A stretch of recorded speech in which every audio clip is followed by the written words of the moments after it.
জি ভাই, আপনাদের শুনতে পাচ্ছি। আচ্ছা আচ্ছা, কি অবস্থা বলেন তো? আপনাদের ক্লাস ক্লাস কি এখন করতে সমস্যা হচ্ছে বা কোনো সমস্যা আছে কিনা বলেন তো?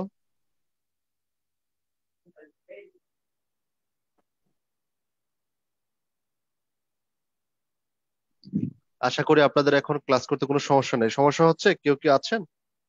আসসালামু আলাইকুম। হ্যাঁ, ওয়ালাইকুম সালাম। ভাইয়া, একটা বিষয় জানতে চাচ্ছিলাম, জি ভাই, বলা বলুন। যাবে? হ্যাঁ হ্যাঁ, কেন না, কেন না।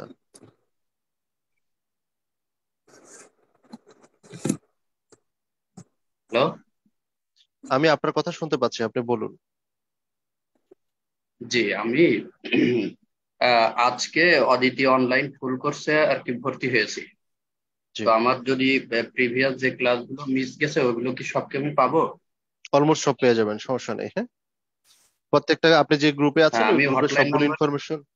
সবগুলো ইনফরমেশন আমি বুঝতে পেরেছি। নাজিব ভাই, আমি দেখেছি আপনার অ্যাপ্রুভ আমি করেছি। আমি বিষয়টা জানি এবং ম্যাডাম আমার সাথে আলোচনা আচ্ছা। করেছে। সমস্যা নাই, আপনি গ্রুপের ইনফরমেশন গুলো একটু প্রথম থেকে শেষ পর্যন্ত পড়েন, দেখবেন অলমোস্ট সবগুলো পেয়ে যাবেন। হ্যাঁ, আর যেগুলো বাকি থাকবে এগুলো রিকভারি ও হয়ে যাবে। আচ্ছা। Thank you. ও আচ্ছা, ঠিক আছে, ধন্যবাদ। ওকে ভাইয়া।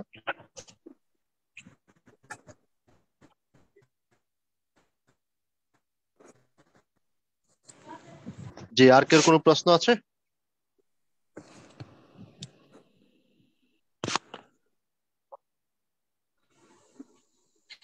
আর কেউ কোনো প্রশ্ন নাই, তাই তো?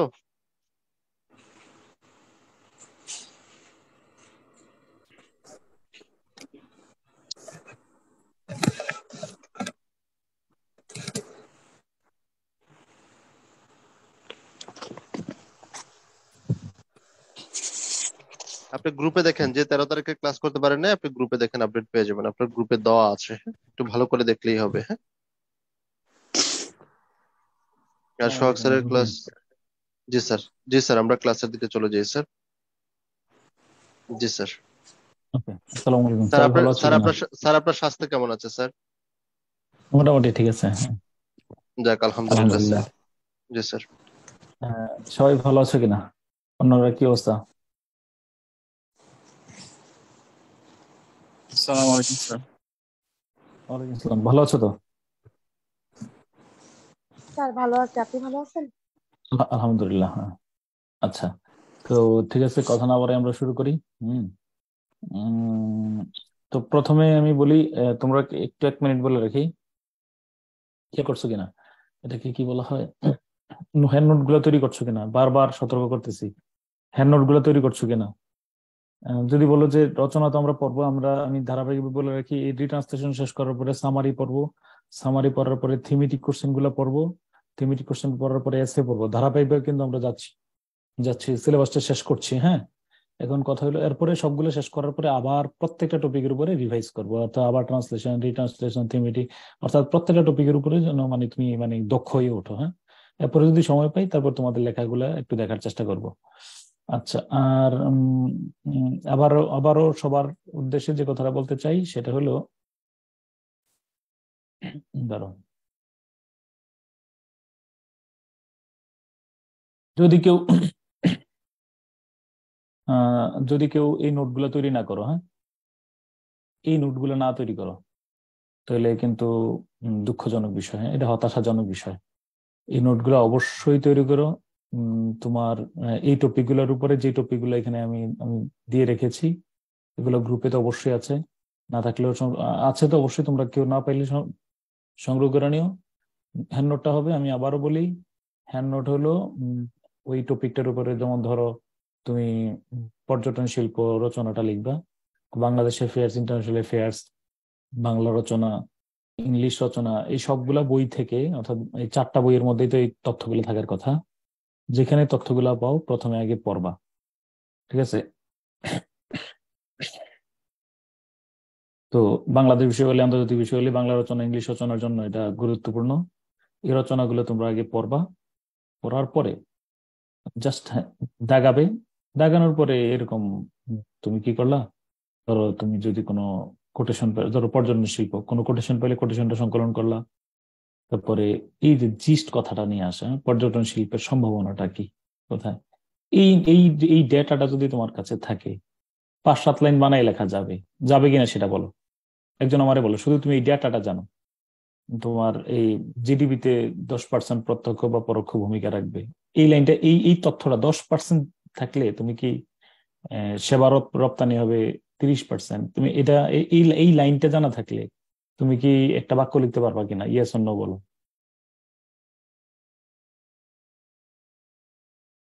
কথা শুনতে পাচ্ছ কিনা? একজন আমার সাথে রিপ্লাই করো। ফোর্স মিউট নাকি? ও হ্যাঁ, কথা বলতে পারবে এখন। হ্যাঁ, জি স্যার, শোনা যাচ্ছে। জাস্ট যদি আমি বলি পর্যটন 109টি শিল্পের সাথে জড়িত, এই লাইনটা লেখা থাকলে তো 2টা লাইন লেখা যাবে, এই 109টা শিল্পের সাথে জড়িত, এই তথ্যটা আমার জানা দরকার, এটা তুমি বানিয়ে লিখতে পারবো না। পর্যটন স্যার সংখ্যাটা কত? স্যার বলছিলাম স্যার, বলো। এটার পাশাপাশি আমরা স্যার ইংলিশে ওকে এটা লিখে রাখবো, মানে বাংলা এটা ইংলিশ দুইটাই তুমি এটা বাংলায় লেখো, ইংলিশে লেখো, মানে it is related with 109 industries. তুমি বাংলা লিখলে ইংলিশ করে ফেলতে পারবে, এগুলো তো ছোট ছোট লেখা। তুমি বাংলায় লিখো, ইংলিশ তো তোমাদের অটো ট্রান্সলেশন তো হয়ে যাচ্ছে, হয়ে যাবে। বাংলায় লিখো, ওকে ইংলিশে স্যার। অটোমেটিক্যালি হয়ে যাবে।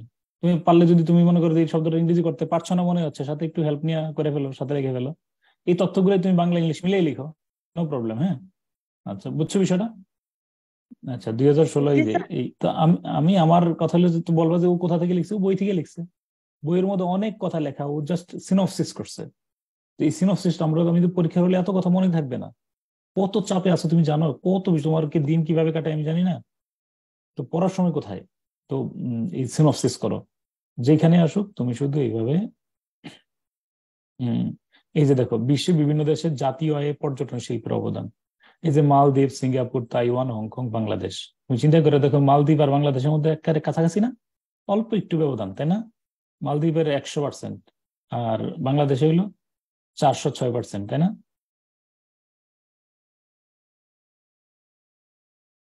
কত না পার্সেন্ট স্যার, বাংলাদেশে? 46%। বাংলাদেশে 46%। 4.6%, 4.6। তুই মাঝখানে 0.6 কথা মনে দেখো, 46%। 46% হইলে তো বাংলাদেশ সিঙ্গাপুরে দিত, 46%। মিউট করে ফেলো, এই আনমিউট করো না। হ্যাঁ, তো আনমিউট মানে হলো ওয়েটিং রুমে থাকা। যেমন ধরো আমি যাকে পাচ্ছি ওয়েটিং রুমে নিয়ে যাচ্ছি, দেখি।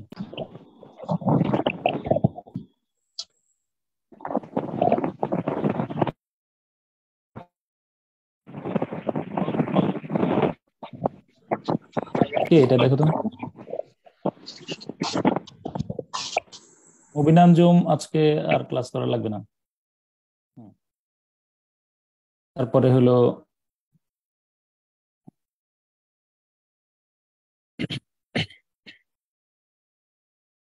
ওকে, এইভাবে করে। আর কে আছে দেখি, বেলায়েত রাজু। ধরো কয়েকজনকে আমি একটু রিমুভ করে দিই, তাহলে আর ঝামেলাটা হবে না।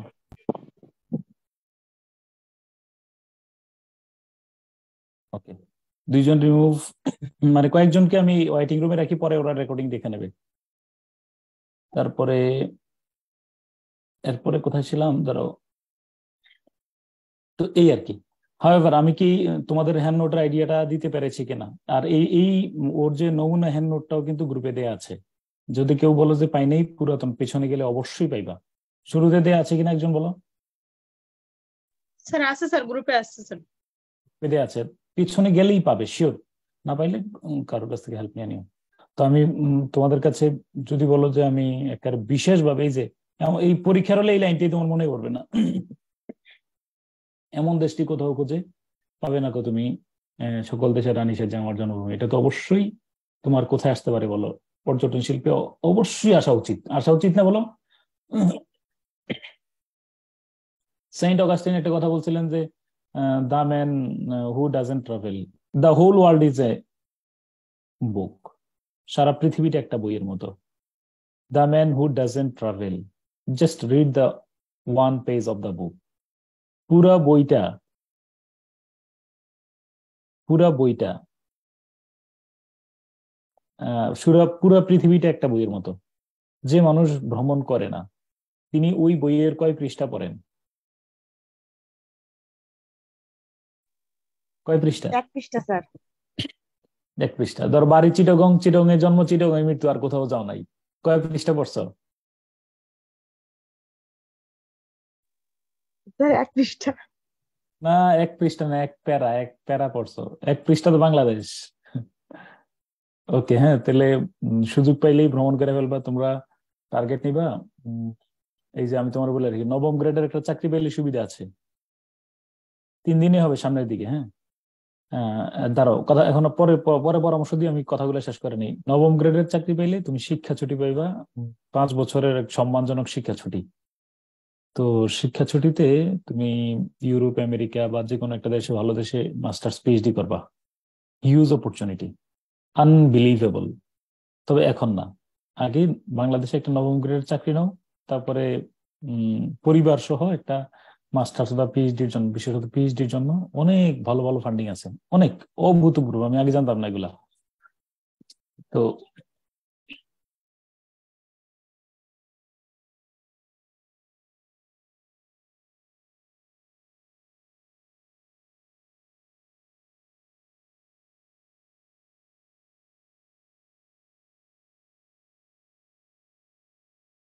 আচ্ছা, সরি। তো এই জন্য বললাম যে এই তোমার স্বপ্ন পূরণের একেবারে কাছাকাছি আছো। আমি যদি ওর যে রিটেন পরীক্ষা খারাপ করছে, আমার খুব কষ্ট হয় তার জন্য। তোমরা আমার এই কথাগুলা সব বাদ দিয়া, তুমি জানো না তোমার অফুরন্ত সম্ভাবনার কোন জায়গায় তুমি এখন আছো। জাস্ট তুমি স্বপ্ন দেখো, প্রত্যেক দিন স্বপ্ন দেখো আমি 100 জনের মধ্যে থাকবো ইনশাআল্লাহ। সব বাদ দাও তোমার তুমি যদি যদি ধরো তুমি বললা যে আপনি আমার বড় ভাই, আমার জন্য আপনার কি পরামর্শ? তোমার পিছনে আমি কয়টা মাসে 50,000 টাকার বিনিয়োগ করতাম, বিশ্বাস করো। জাস্ট 50,000, এই 50,000 টাকার বিনিয়োগে এত ভালো রিটার্ন আসবে, পৃথিবীতে আর কোনো সুযোগ তুমি কখনোই পাবা না, শিওর। তো আমি তোমার চাইতাম যে তুমি সব টিউশন ছেড়ে দাও, ইচ এন্ড এভরিথিং ছেড়ে তুমি জাস্ট বি আইসোলেটেড। তুমি শুধু পড়ো, তুমি শুধু গবেষণা করো, তুমি শুধু মুখস্থ করো। ইনশাল্লাহ আমার বিশ্বাস যে ইয়ে করবা। এই জন্য তোমরা হ্যান্ড নোট গুলা তৈরি করবা, একটু আমার সাথে কথা দাও, মানে হ্যান্ড নোট গুলা তৈরি করবা। বলো আমি ইনশাল্লাহ, ইনশাল্লাহ বলো। স্যার ডাটার পিডিএফটা স্যার গ্রুপে শেয়ার করা হয়নি, করা আছে, আর নইলে কেউ একজন করে দিও। আচ্ছা, ফাইল আবার আজকে দিয়ে সেকশনে দেবো। নাই স্যার। আচ্ছা, দিয়ে দেবো, দিয়ে দেবো, আবার দিয়ে দেবো, আজকে আবার দিয়ে দেবো। হ্যাঁ, মানে তুমি এটা হলো, এটা ওরটা ফলো করার মতো তো আর না। ওরটা কি বুঝছো না? ওরটা কি করবা, মানে ও ধারণা নিবে আর কি। ও কিভাবে, ও তো ধরো এসিউরেন্স বইটা দেখে দেখে মনে হয় তৈরি করছে, তোমার কাছে দেখে মনে হচ্ছে অনেক বড় একটা হ্যান্ড নোট, আসলে কিচ্ছু না। মানে এটা হ্যান্ড নোট না, আমি আবার বললাম, ওরা আমি যেভাবে বলছি ওই এসিউরেন্স, এই ধরো এই লাইনটা বাংলা লাইন থেকে, বাংলা বই থেকে নিচ্ছে, ওইটা বাংলাদেশ এফেয়ার্স থেকে নিচ্ছে, আর একটা তথ্য ইন্টারন্যাশনাল এফেয়ার্স থেকে নিচ্ছে, বুঝছো না বিষয়টা? এরকম মিলিয়ে মিলিয়ে তোমার তৈরি করছে, নোট তৈরি করছে। আমি তোমরা ক্লাস ক্লাস করো, কোনো লাভ নাই যদি ব্যক্তিগত ভাবে একটা মানে ট্রেজারি তৈরি না করো, যে আমার একটা তথ্যের ভান্ডার আছে and on over very sir specific এটা ইস্যুস। শেয়ার হ্যাঁ, খুব কিছু স্যার এটা স্পেসিফিক বিষয়। এটা আমি দিয়ে দেবো, আমি এটা দেয়া আছে, আবারও দিয়ে দেবো।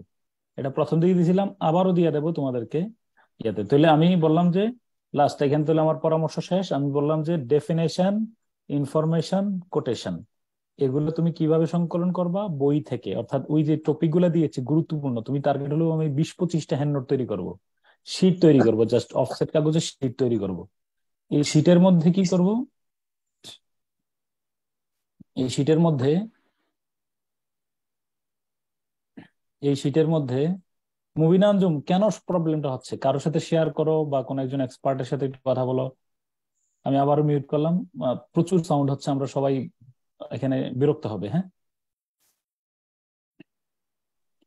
আচ্ছা, তারপরে তো এই ডেফিনেশন গুলো সংগ্রহ করবা, ইনফরমেশন আর কোটেশন। ওকে, আচ্ছা, এবার আমরা চলে যাই আমাদের যে পড়া ছিল, কোনটা মনে আছে কিনা আমাদের পড়া, অনুবাদটা আমরা ওই অনুবাদ সেশনে যাই। আগে আগে আগে ওই গত গত ইয়ার তো ছিল, গত ক্লাসে একটু বাকি ছিল, বাকিটা শেষে সলভ করব। আগে আমি তোমাদের কথা শুনতে চাই এটার উপরে।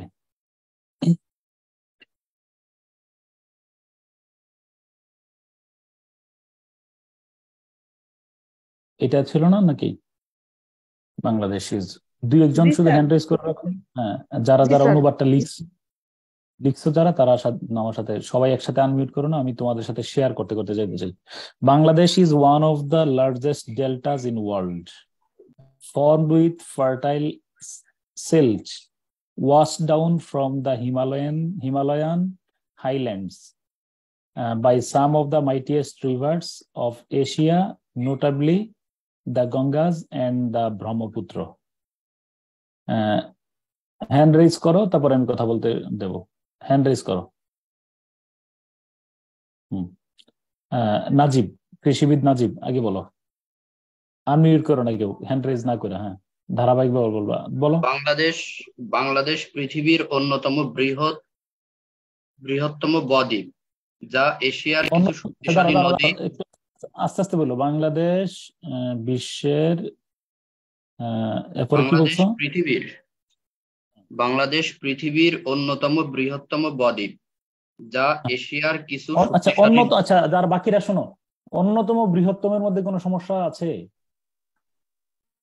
অন্যতম বৃহৎ হবে। অন্যতম বৃহৎ কি বলো? হ্যাঁ, বৃহৎ বদ্বীপ, যা বদ্বীপ, এশিয়ার হ্যাঁ। কিছু শক্তিশালী নদী, বিশেষ করে গঙ্গা এবং ব্রহ্মপুত্র দ্বারা, হিমালয় উচ্চভূমি বিধৌত পলিমাটি দ্বারা গঠিত। বিধৌত, চমৎকার, থ্যাংক ইউ সো। আমি মনে মনে ওয়াশ ডাউনের অর্থে বিধৌত ভাবছিলাম, তুমি বলে বলছো। Thank you so much, thank you so much. হ্যাঁ, তারপরে বলো আরেকজন, এরপরে তোমার হাত তুলছিল, বলো। হ্যাঁ স্যার, আমি লিখছি বাংলাদেশ পৃথিবীর বৃহত্তম বদ্বীপগুলোর মধ্যে একটি। দাঁড়াও, বাংলাদেশ এটি পৃথিবীর দাঁড়াও, থেমানো। বাংলাদেশ পৃথিবীর বৃহত্তম বদ্বীপগুলোর মধ্যে একটি, চমৎকার। হ্যাঁ, দাঁড়ি, হ্যাঁ, আচ্ছা, এটি, হ্যাঁ, এটি উর্বর পলি দ্বারা গঠিত, যেগুলো হিমালয়ের সুউচ্চ পর্বত হতে প্রবাহমান কিছু শক্তিশালী এশিয়ান নদী যেমন গঙ্গা, ব্রহ্মপুত্র হতে ভেসে এসেছে। এই তো দ্বিতীয় অংশ তো ঝামেলা করে ফেলছো, দ্বিতীয় অংশের ফ্লুয়েন্সি তো নষ্ট প্রথমে করে শেষ ফেলছো। থেকে লিখছিলাম স্যার, পরে আবার বললাম যে না, এইভাবে প্রথমে লিখি। শেষ না, নো নো নো, প্রথমে কেন শেষ থেকে লিখবা? এইখানে তো বাক্য এটা ধরে না, বাংলাদেশ তো one of the largest deltas in the world, বাক্য তো এখানে শেষ। তারপরে হুইচ ইজ ফর্ম বা ইট ইজ ফর্ম, তুমি এটি তো শুরু করছো দ্বিতীয় বাক্যের অনুবাদ। এটা তো দ্বিতীয় সিম্পল সেন্টেন্স, আমরা বাক্যটা কমপ্লেক্স করে ফেলছি অলরেডি, বা কম্পাউন্ড করে ফেলছো। Bangladesh is one of the largest deltas in the world, full stop দিয়ে দিলাম। ধরো এখানে ইট ইজ ফর্মড উইথ, এরপরে দ্বিতীয় বাক্যটা এটি, এবার এখান থেকে ইট ইজ দিয়ে তুমি শেষ থেকে অনুবাদ করো। আচ্ছা, আমরা হেল্প করবো। হ্যাঁ, এরপরে কি হাত তুলছিল? হ্যাঁ, বলো। 3 নম্বরে মৌমিতা চক্রবর্তী। বাংলাদেশ বিশ্বের অন্যতম বৃহৎ বদ্বীপ। এটি এশিয়ার হিমালয় থেকে নেমে আসা বেশ কিছু বড় বড় নদী, বিশেষত গঙ্গা এবং ব্রহ্মপুত্রের উর্বর পলি দ্বারা তৈরি হয়েছে। আচ্ছা, fine, thank you so much. হ্যাঁ, এরপরে বলো। মৌমিতার পরে জয়তু তালুকদার। বাংলাদেশ পৃথিবীর অন্যতম বৃহৎ বদ্বীপ। এই বদ্বীপটি গঠিত হয়েছে গঙ্গা এবং ব্রহ্মপুত্রের মতো এশিয়ার কিছু খরস্রোতা নদ নদীর স্রোতে, হিমালয়ের উচ্চভূমি থেকে ভেসে আসা উর্বর পলিমাটি দিয়ে। Fine, thank you so much, fluency আছে। এরপরে বলো। এরপরে কি আছে? তৌফিক। স্যার, আমি লিখেছি যে বাংলাদেশ পৃথিবীর বৃহত্তম বদ্বীপগুলোর একটি।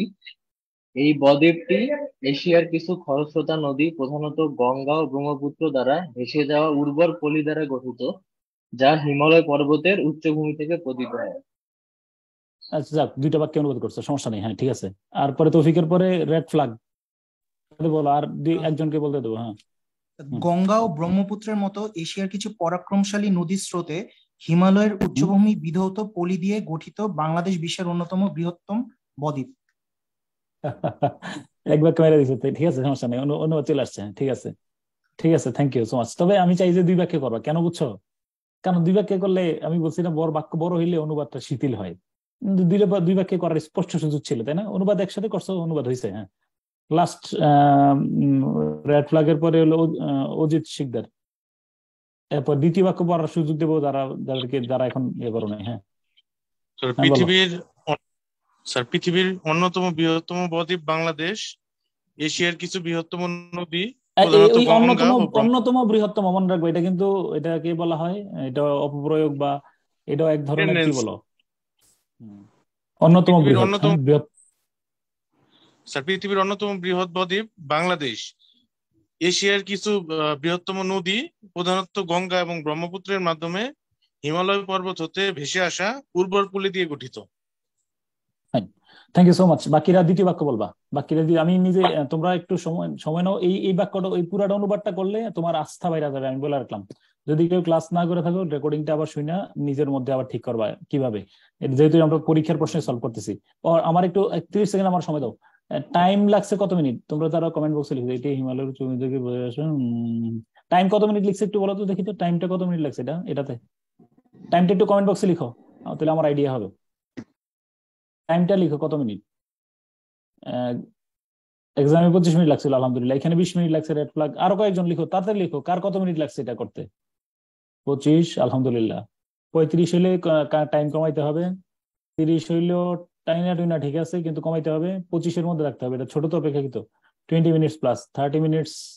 আচ্ছা যাক, ঠিক আছে, যারা শুক্রিয়া। হ্যাঁ, যদি মনে রাখবা যে 25 তারিখ একদম অনেক বেশি সময় লেগে গেছে, 40 মিনিট লেগে গেছে, এমন কেউ আছো কিনা? এনিওয়ান?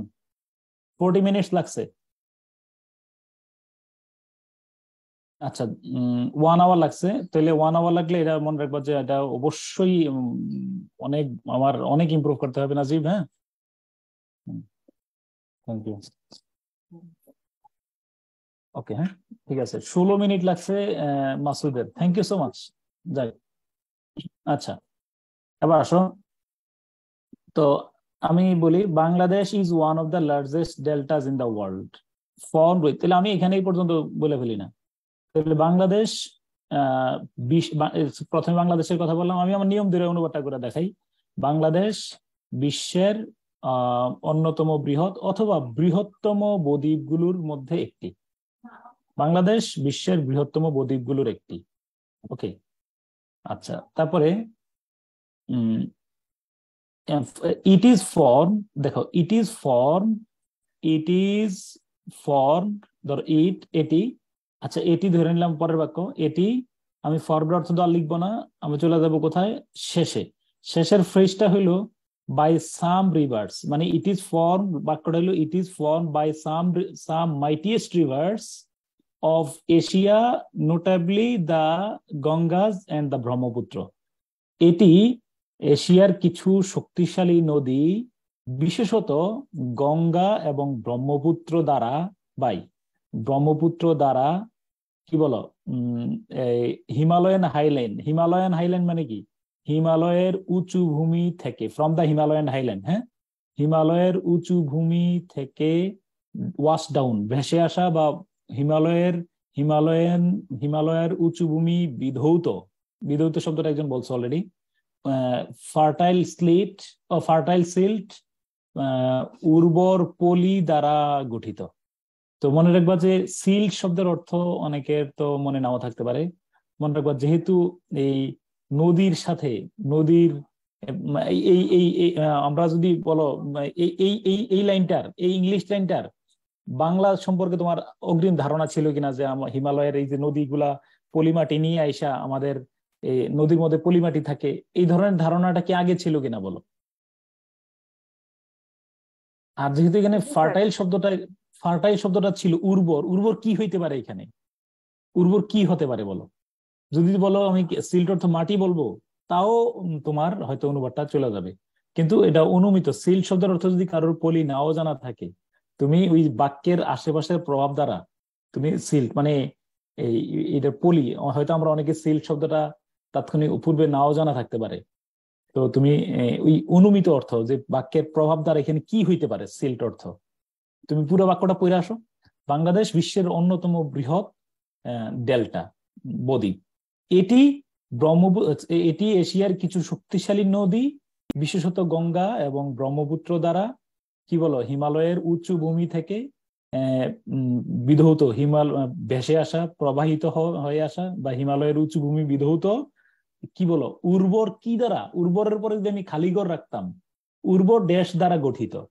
তো বাংলাদেশ যে উর্বর পলিমাটি দ্বারা গঠিত, এটা তো আমরা যে নতুন জানছি এমনটা না। ওকে, তাহলে মনে রাখবা, যদি কেউ, আমি তোমার বারবার এই কথাটা বুঝতে চাচ্ছি যে এখানে সিল শব্দটা ছাড়া আর আমার মনে হয় না যে তোমরা কোনো শব্দের অর্থ অজানা থাকতে পারে। তাহলে সিলটা আমরা কিভাবে ধরতে পারি বলো? ওই বাক্যের মনোভাব দেখে। আমি কিন্তু একটা তোমাদের এই যে গাইডলাইনের মধ্যে লিখছি যে বাক্যের মনোভাব দেখে অর্থটা তৈরি করে ফেলবা, ডিকশনারি না দেখে। হ্যাঁ, ওকে।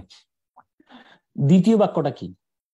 দ্বিতীয় বাক্যটা হলো this rivers together with their countless tributaries sweep across the vast basin in a bewildering tangle of channels and streams. বলো, হ্যান্ড রেজ করো, আবার পুরো নতুন করে হ্যান্ড রেজ করো, হ্যান্ড রেজ করো। হ্যাঁ, প্রথমে রেড ফ্ল্যাগ দিছো। বলতে থাকো। হ্যাঁ হ্যাঁ বলো, তোমার থেকে বলতে থাকো, যার পর একজনের পর একজন বলতে থাকো, হ্যান্ড রেজ যারা আছে। হ্যাঁ, সিরিয়ালি বলতে থাকো। অসংখ্য শাখা প্রশাখার মাধ্যমে এসব নদী বিভিন্ন প্রণালী ও প্রবাহের একটি বিশৃঙ্খল জালে যুক্ত হয়ে বিশাল অববাহিকার মধ্যে প্রবাহিত হয়। দাঁড়া, আমি বুঝিনি, দাঁড়া আমি হিসাবটা মিলে নিই। টুগেদার হচ্ছে এখান থেকে করছো।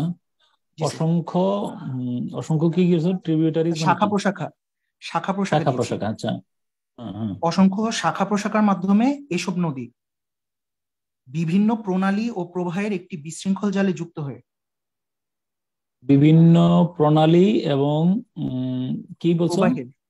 স্যার প্রবাহের একটি বিশৃঙ্খল জালে যুক্ত হয়ে বিশাল অববাহিকার মধ্যে প্রবাহিত হয়। বিশাল অববাহিকা জুড়ে প্রবাহিত হয়। ঠিক আছে, হ্যাঁ, ওকে। আচ্ছা বলো। হ্যাঁ, এরপরে?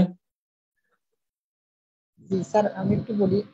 অগণিত শাখা প্রশাখা সহ এই নদীগুলো প্রণালী ও স্রোত তৈরি করে বিশাল অববাহিকার মধ্য দিয়ে বয়ে গেছে। আচ্ছা, ঠিক আছে, মানে বিওয়াইল্ডারিং ট্যাঙ্গেলের অর্থ যা করছো হয়েছে। হ্যাঁ, তারপরে বলো। অগণিত উপনদী সহ এই নদীর বিস্ময়কর স্রোত ও প্রণালী, এই নদী না নদীগুলো, এই নদী না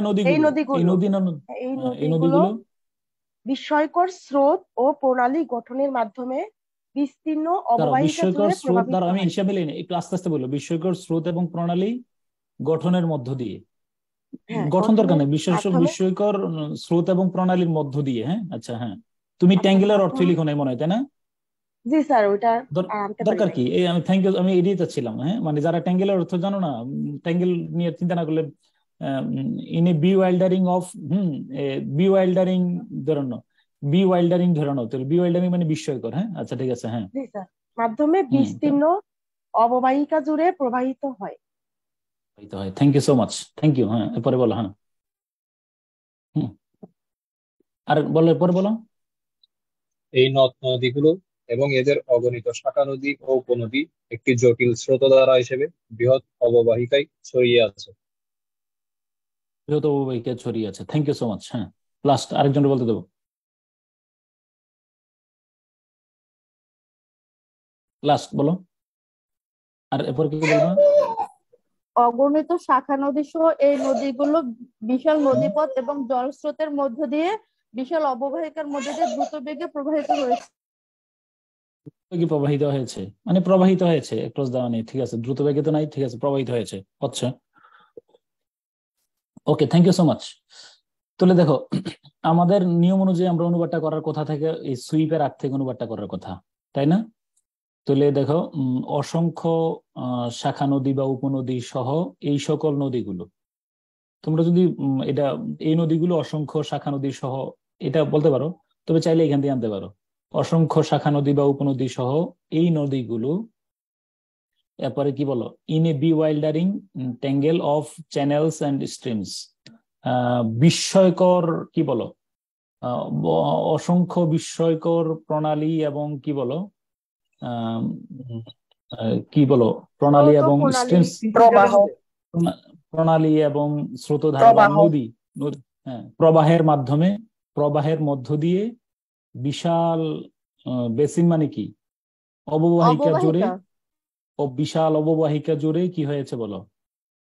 সুইপ মানে প্রবাহিত হয়। ঠিক আছে, বিশাল অববাহিকা জুড়ে প্রবাহিত হয়। ট্যাঙ্গেল শব্দের অর্থ কি বলো? জটলা, জট। এরকম না জট, জট ধরো ট্যাঙ্গেল অর্থ ইনস্ট্যান্টলি যদি মাথায় না আসে তাহলে মানে ওই বি ওয়াইল্ডারিং ও তো তুমি জানো, ধরো বি ওয়াইল্ডারিং এর বিষয় করে আমি ধরে নিলাম বি ওয়াইল্ডারিং ট্যাঙ্গেল তুমি অর্থই জানো না, বাদ দিয়ে পড়ো। এই সকল অসংখ্য শাখা নদী সহ এই নদীগুলো কি বলো অনেক চ্যানেল এবং কি বলো প্রবাহের মাধ্যমে কি বলো বিশাল অববাহিকা জুড়ে প্রবাহিত হয়, তাই না বলো? চ্যানেলের অর্থ প্রণালী, তাও বাদ দিয়ে বললো চ্যানেল এবং স্রোতধারার মাধ্যমে, চ্যানেল এবং স্রোতধারার মাধ্যমে মধ্য দিয়ে বিশাল অববাহিকা জুড়ে প্রবাহিত হয়। মানে দিস রিভার্স, খুব ভালো করে শুনো, দিস রিভার্স টুগেদার, একটু পর্যন্ত আমার জানাই আছে, কোনো সমস্যা নেই। অসংখ্য শাখা নদী সহ এই নদীগুলো sweep across the vast basin in a কি বলো চ্যানেলস অ্যান্ড স্ট্রিমস। অসংখ্য, তাহলে এই সমস্ত অসংখ্য কি বলো শাখা নদী বা উপনদী সহ এই নদীগুলো কি বলো চ্যানেল এবং প্রবাহের মাধ্যমে, প্রণালী এবং প্রবাহের মাধ্যমে বা স্রোতধারার মাধ্যমে কি করে বিশাল অববাহিকা জুড়ে প্রবাহিত হয়। আমি বি ওয়াইল্ডারিং ট্যাঙ্গেলের অর্থই লিখি নাই, তারপরে কিন্তু হয়ে গেছে। কিন্তু একটা কথা মনে রেখো যে বি ওয়াইল্ডারিং ট্যাঙ্গেলের অর্থ যারা মিলাইতে গেছো তাদেরকে একটু সময় বেশি লাগছে কিনা বলো, মানে ট্যাঙ্গেলের কারণে অনেকে আটকা পড়ছো কিনা, ইয়েস অর নো বলো। ওকে, হ্যাঁ আচ্ছা, হ্যাঁ মানে ওই যে বললাম তো যেখানে দেখবা যে তোমার অর্থ মিলছে না কিন্তু টাইম কিল করছে, এখানে তুমি ইয়ে করো। এই বাক্যটার মধ্যে শুধু বি ওয়েল্ডারিং ট্যাঙ্গেল অথবা এই শব্দটা হয়তো তোমার কাছে অজানা থাকতে পারে। স্যার আমাকে একটু বলার সুযোগ দিবেন? আমি হ্যাঁ বলো বলো। স্যার আমি বলো। লিখেছিলাম যে এই নদী ও তাদের শাখা নদীগুলো একটি বড় অববাহিকা জুড়ে জালের মতো নদীপথ ও স্রোত তৈরি করে প্রবাহিত হয়। স্যার এরকম কি করা যাবে? ওই যে জটলা তো জালের মতোই, সমস্যা নেই। বি ওয়েল্ডারিং ট্যাঙ্গেল মানে তো এটা জালের মতোই তো, মানে এটা হলো মানে আঁকা বাঁকা, ঠিক আছে, জটলা তৈরি করে, সমস্যা নেই। আচ্ছা, বাবানু ওয়াটার নিয়ে আসলে সহায়ক শব্দ দিচ্ছে, নো প্রবলেম। আচ্ছা এরপরে লাইনটা পড়ো, পড়ো। হ্যাঁ, acting as arteries, this complicated hydrography is largely responsible for shaping the destiny of the land and its people.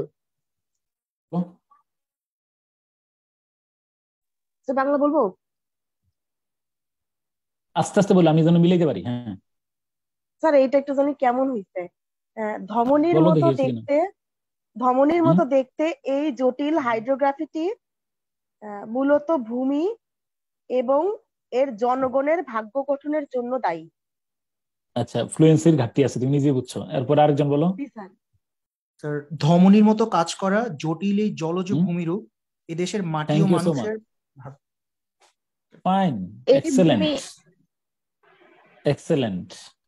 আরেকবার পুরো লাইনটা আরেকবার বলো। হ্যাঁ, ধমনীর মতো কাজ করা জটিল এই জলজ ভূমিরূপ এদেশের মাটি ও মানুষের ভাগ্য নির্ধারণে অনেকাংশে দায়ী। অনেকভাবে ভূমিকা, আমি দায়ী বলতে চাই না, আমি কৃতিবাচক শব্দ বলতে চাই। হ্যাঁ, ভূমিকা রাখতে পারে, বলতে পারে, নো প্রবলেম। দায়ী বললে কোনো সমস্যা নেই। হ্যাঁ, প্রভাব বিস্তার করে দিলে হবে না? করে লিখো, সমস্যা নেই। দায়ী বললেও কোনো সমস্যা নেই, আমি বলতে চাচ্ছি ইতিবাচক শব্দটা বলতে চাই আর কি, যদিও নেতিবাচক কথা আছে সামনে। হ্যাঁ, ভূমিকা রাখে অথবা দায়ী বললেও কোনো সমস্যা নেই, কারণ দায় আছে তো এখানে।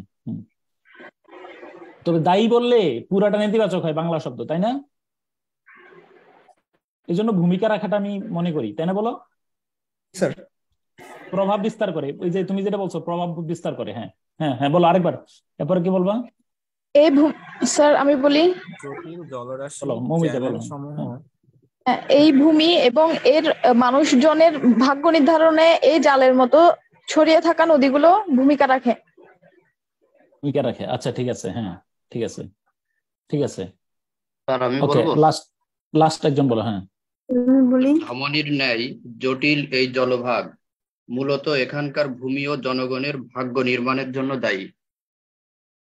ভাগ্য নির্মাণের জন্য দায়ী বলবো না আমি, ভাগ্য নির্মাণের দায়ী এই কথাটা তুমি বাংলায় স্বাভাবিকভাবে চিন্তা করে দেখো তো আসলেই এই বাক্যটা সুন্দর দেখায় কিনা। ভাগ্য নির্ধারণের জন্য দায়ী শব্দটা আমরা সাধারণত নেতিবাচক অর্থেই ব্যবহার করি, তুমি চিন্তা করে দেখো। ওকে ঠিক আছে স্যার, দায়ীর জায়গায় জড়িত লেখা যায় না?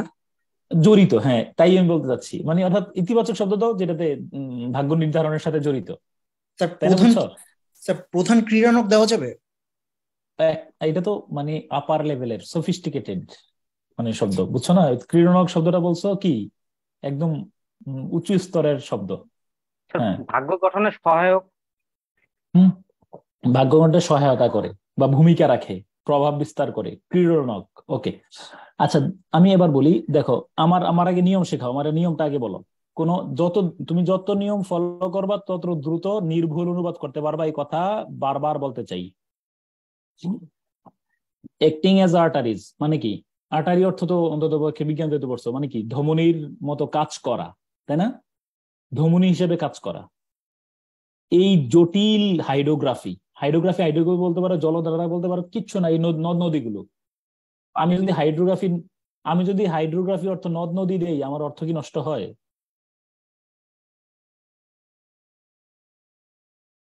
মানে আমার অর্থ কি ইয়ে হয়? মূলত তো এখানে বোঝানো হয়েছে কাকে বলো, নদ নদী না।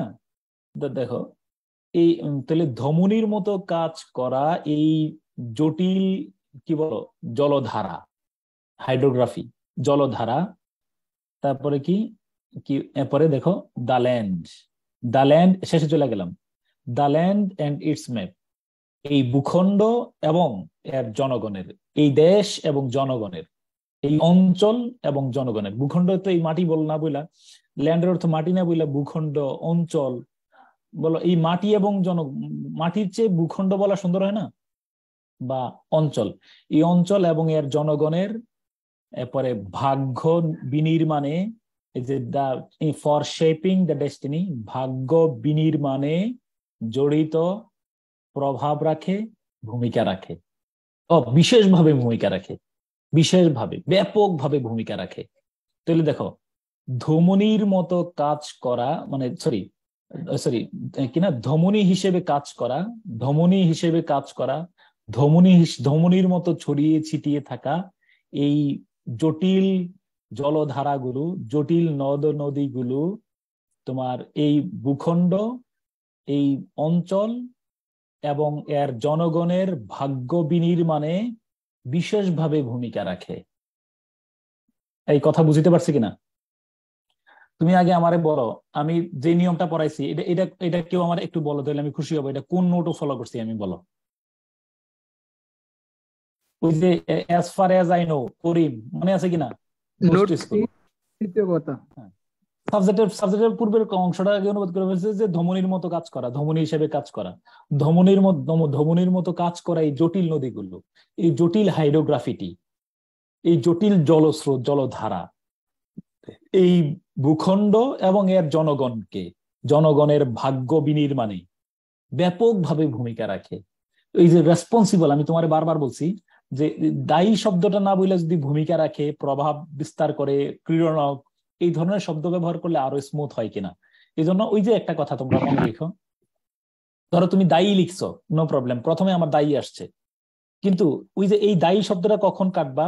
যখন তুমি ওই যে রিভাইজ করতে বলছিলাম একবার, মনে আছে কিনা? সর্বশেষ অনুবাদ শেষে রিভাইজ করবা, কথা বলো, মনে আছে? জি স্যার রিভাইজের সময় তুমি চিন্তা করবা যে আমি যেটা বললাম, এই আমি কি অপরাজিতার মতো, অপরাজিতা মনে আছে কিনা? Who is Aparajita? স্যার প্রথম এআই সংবাদ পাঠিকা বাংলাদেশে। হ্যাঁ, এআই যেভাবে সংবাদ পড়ছে এইভাবে আমারটা হয়েছে কিনা, মানে ফ্লুয়েন্সি আছে কিনা। হ্যাঁ, ওকে। তারপরে ওকে, এবার আসো। এরপরে while flowing downwards from the melting snow of the Himalayan glaciers, নাকি গ্লেশিয়ার্স না এটা? these streams, পড়ো লাইনটা পড়ো। These streams deposit enormous volumes of fertilizing silt before spilling into the Bay of Bengal. আচ্ছা, প্রথমে যারা একদম বলার সুযোগ পাও নাই এমন একজন বলো। তাহলে আমি বলো। হিমালয়ের হিমবাহ গলা পানি বয়ে নিয়ে আসার সময় এই নদী সমূহ প্রচুর পরিমাণে উর্বর পলিমাটি জমা করে এবং বঙ্গোপসাগরে পতিত হয়। কি কয় এগুলা? এই যে উল্টা পাল্টা কাজ করছো। বঙ্গোপসাগরে পতিত হওয়ার দরকার আছে? বঙ্গোপসাগরে পতিত হয়ে গেছে, তাহলে কেমনে হলো? দাঁড়া একটা মিনিট। আসসালামু আলাইকুম।